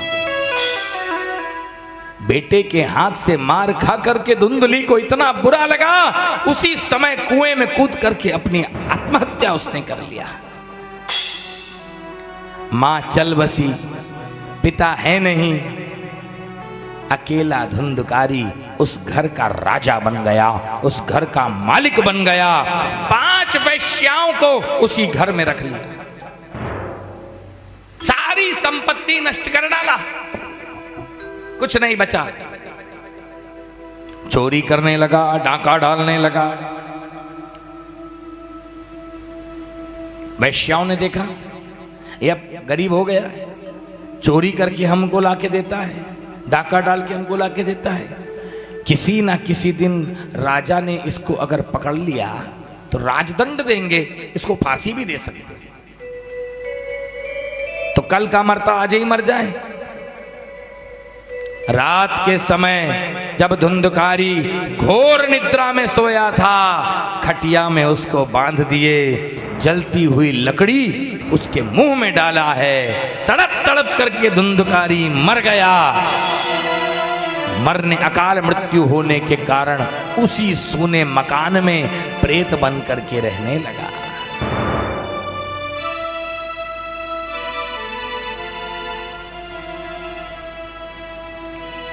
गोकर्ण जी महाराज भ्रमण करते करते उस घर में आए हैं। क्या देखते हैं, आधी रात के समय वो प्रेत गोकर्ण जी के सामने आकर के खड़ा हो गया। भेष बदलने लगा, कभी हाथी बन जाता, कभी भेड़ा बन जाता, कभी अग्नि का रूप धारण कर लेता।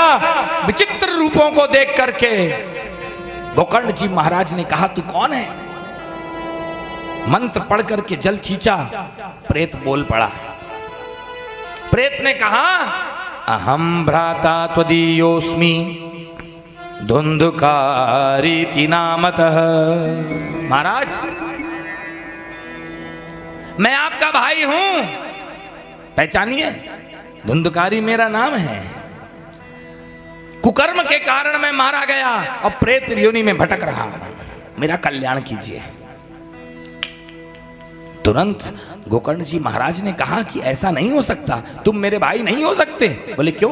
क्योंकि मैंने मेरे भाई के लिए गया श्राद्ध कर दिया है, और ऐसा कहा जाता है जिसके लिए गया श्राद्ध कर दो वो फिर प्रेत योनि में नहीं भटकता, मुक्त हो जाता। धुंधुकारी बोला कि भैया, मैंने इतने पाप कर्म किए हैं, अपने माता पिता का अपमान किया, कुमार्गी बन गया, दुराचारी मैं बन गया, नशे में करने लगा, मैंने इतने इतने बुरे कर्म किए हैं कि मेरे लिए एक क्या दो क्या, अगर आप सैकड़ों बार भी गया श्राद्ध कर दें तो भी मेरी मुक्ति होने वाली नहीं।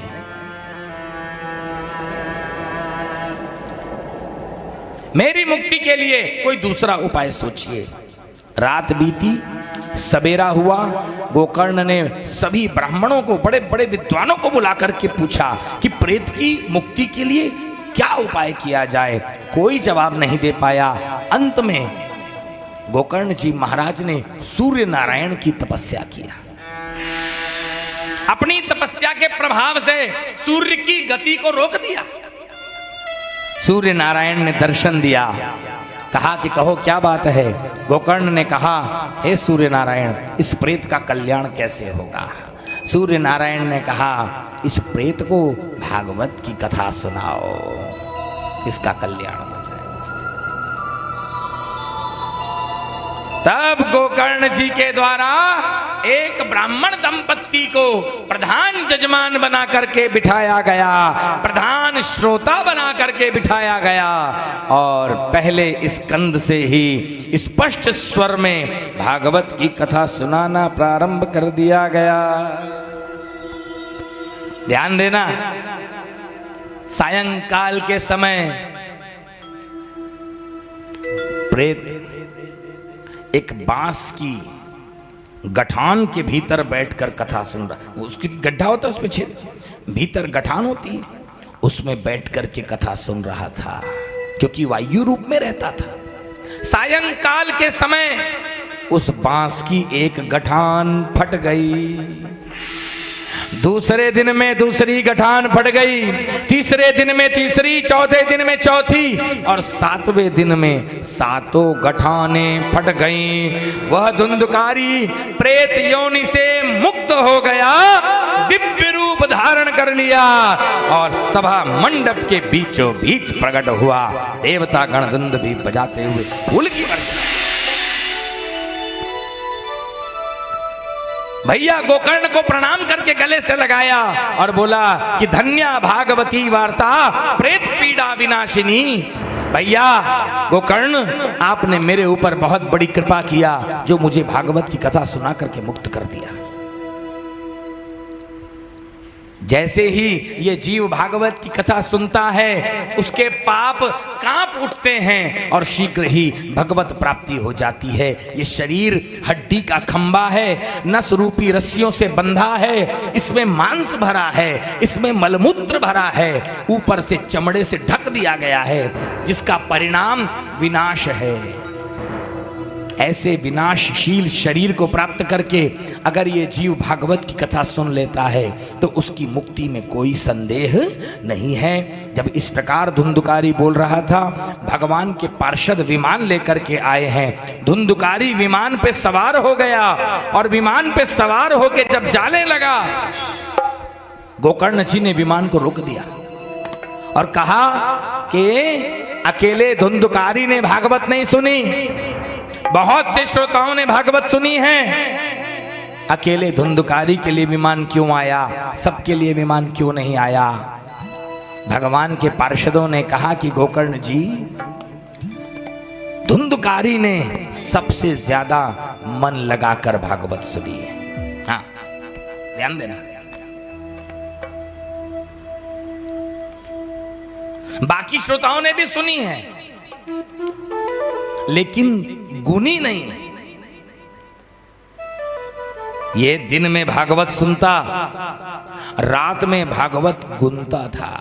जो जो कथा सुना है उसको फिर से सोचता था, उसका चिंतन करता था और अपने पापों को याद करके रोता था, आंसू गिराता था।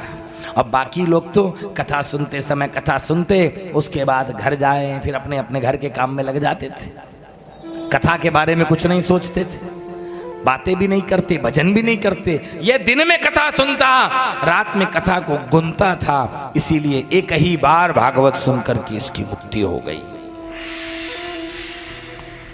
लेकिन गोकर्ण जी, ये श्रोतागण अगर एक बार और मन लगाकर भागवत सुन लें तो इनकी मुक्ति में कोई संदेह नहीं रहेगा। ऐसा कह करके भगवान के पार्षद हरि कीर्तन करते हुए गोकर्ण धुंधकारी जी को लेकर के दिव्य धाम को चले गए। बोलिए वृंदावन बिहारी लाल की जय हो। बोलिए भागवत भगवान की जय हो। श्री हरि नारायण नारायण नारायण श्री हरि नारायण नारायण नारायण भजमन नारायण नारायण नारायण भजमन नारायण नारायण नारायण लक्ष्मी नारायण नारायण नारायण लक्ष्मी नारायण नारायण नारायण भजमन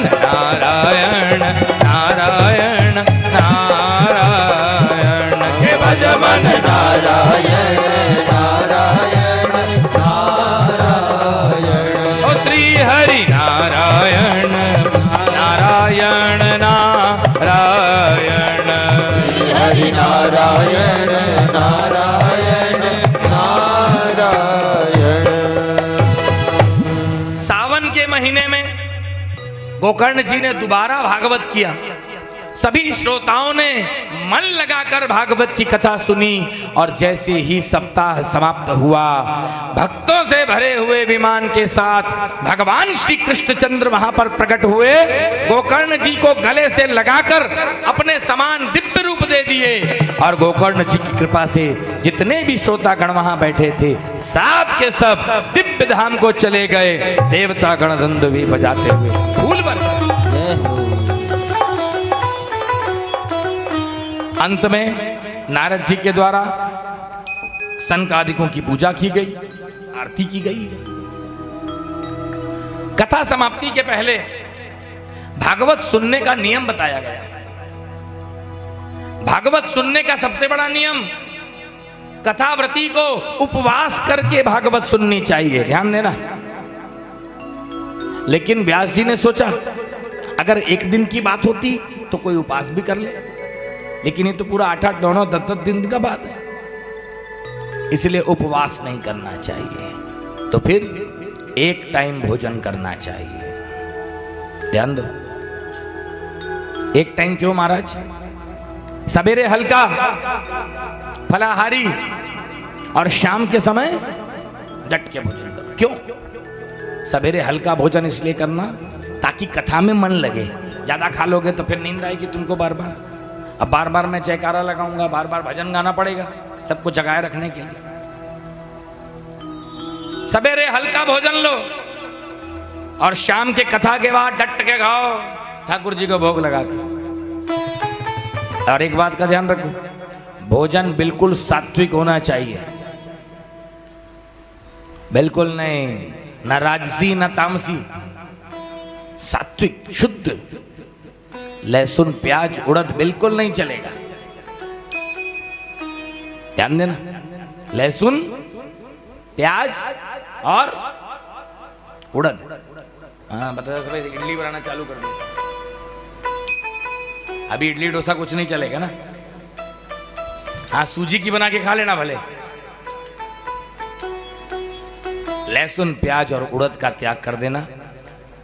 बात यह है जैसा खाओ अन्न वैसा होए मन। जैसा आहार करोगे वैसा व्यवहार करोगे, वैसा विचार करोगे। सात्विक आहार होगा तो सात्विक व्यवहार होगा, राजसी आहार होगा तो राजसी व्यवहार होगा, तामसी आहार होगा तो तामसी बुद्धि अपने आप हो जाएगी। सात्विक भोजन स्वीकार करो, भगवान के भजन में मन को लगाओ, ज्यादा से ज्यादा लोग कथा सुनने आओ, खुद भी आओ, औरों को भी लेकर के आओ। ये हमारे आलोक भैया और अतुल भैया के नाम से ये कथा हो रही है भाई, और भी जो उनके पूर्वज हैं उनके परिवार के, उनके नाम से, उनकी याद में ये कथा हो रही है। आप लोग जितने बैठकर कथा सुनेंगे, जितने ज्यादा लोग बैठकर कथा सुनेंगे, कथा का आनंद लेंगे, उसका पुण्य उनको मिलेगा। भागवत में लिखा है, क्षीरम सर्पिर मधुधकम अरे जिसके घर में भागवत की कथा होती है या जो भागवत की कथा का आयोजन कराता है उसके पितरों को पितृलोक में बहुत सम्मान मिलता है। सब उनकी प्रशंसा करते हैं कि तुम्हारे वंशजों ने भागवत की कथा का आयोजन कराया। छिरम सर्पिर मधुदकम, खुद बढ़िया बढ़िया दूध दही घी मक्खन मठा खाने पीने को मिलता है उन्हें। क्योंकि कोई व्यक्ति अगर जीवित है तो आप तो उसके लिए बहुत कुछ कर सकते हैं, लेकिन जो छोड़ के चला गया है, जो शरीर त्याग चुका है, उसके लिए कुछ नहीं कर सकते। केवल एक ही काम कर सकते हैं, भागवत की कथा उनको सुना सकते हैं। भागवत की कथा के प्रभाव से जहां कहीं भी होंगे उनको खूब सुख मिलेगा, उनको आनंद मिलेगा, उनका पुण्य बढ़ेगा और फिर वो भगवत भजन में करते हुए अंत में मुक्त हो जाएंगे। इसी उद्देश्य से ये भागवत की कथा की जा रही है। आज पहला दिन है, यहीं विश्राम देंगे। कल से ठीक 2 बजे कथा प्रारंभ होगी, 2 से 6 भागवत चलेगी। भागवत मंगलाचरण, 24 अवतारों का वर्णन। भागवत जी को लिखने का कारण महाभारत के कुछ प्रसंगों का वर्णन कल पहले सुनाऊंगा।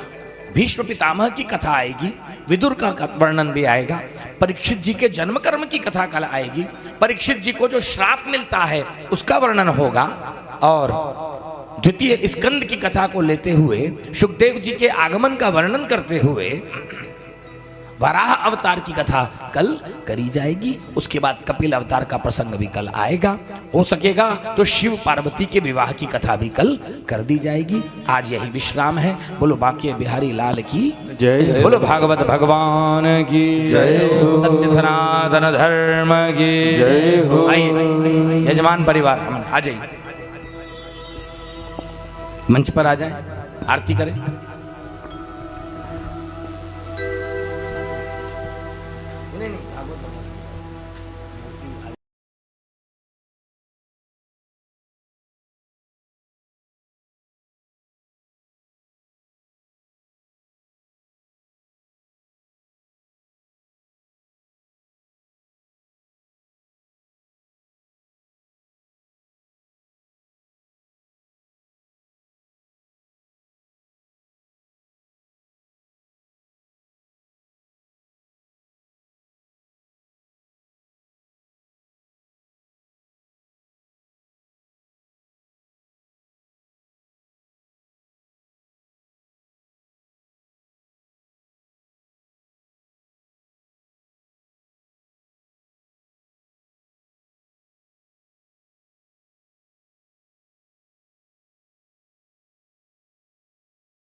उसके पहनता मोर मुकुट है, बाल घुंघराले उसके पहनता मोर मुकुट है, बाल घुंघराले उसके पहनता मोर मुकुट है, बाल घुंघराले उसके पहनता मोर मुकुट है, बाल घुंघराले उसके पहनता मोर मुकुट है, बाल घुंघराले उसके पहनता मोर मुकुट है, बाल घुंघराले उसके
पापियों को पाप से है तार दे।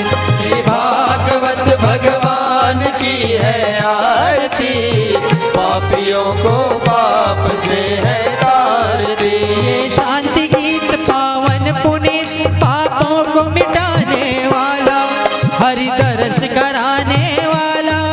ये शांति गीत पावन पुनीत पापों को मिटाने वाला, हरि दर्श कराने वाला।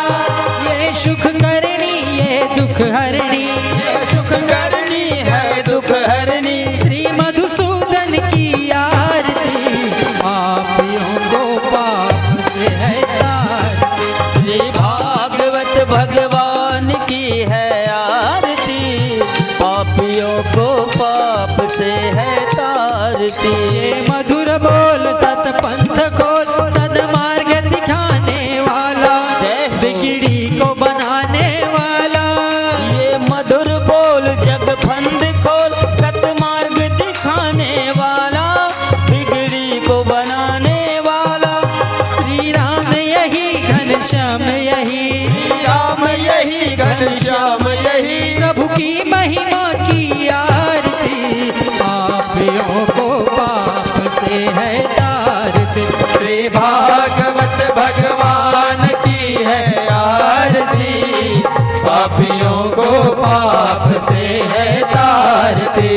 कर्पूर गौरम करुणावतारम, संसार सारम भुजगेन्द्रहारम, सदा वसन्तं हृदयारविन्दे। ओम भवानी शैतम नमामि, मंदारमाला कुलकांतकाय, कपालमाला चित्तेखराय, दिगम्बराय च दिगम्बराय, नमः शिवाय च नमः शिवाय। त्वमेव माता च पिता त्वमेव, त्वमेव बन्धु च सखा त्वमेव, त्वमेव विद्याधरणं त्वमेव, त्वमेव सर्वं मम देव देव। श्री कृष्ण गोविंद हरे मुरारे, हे नाथ नारायण वासुदेव।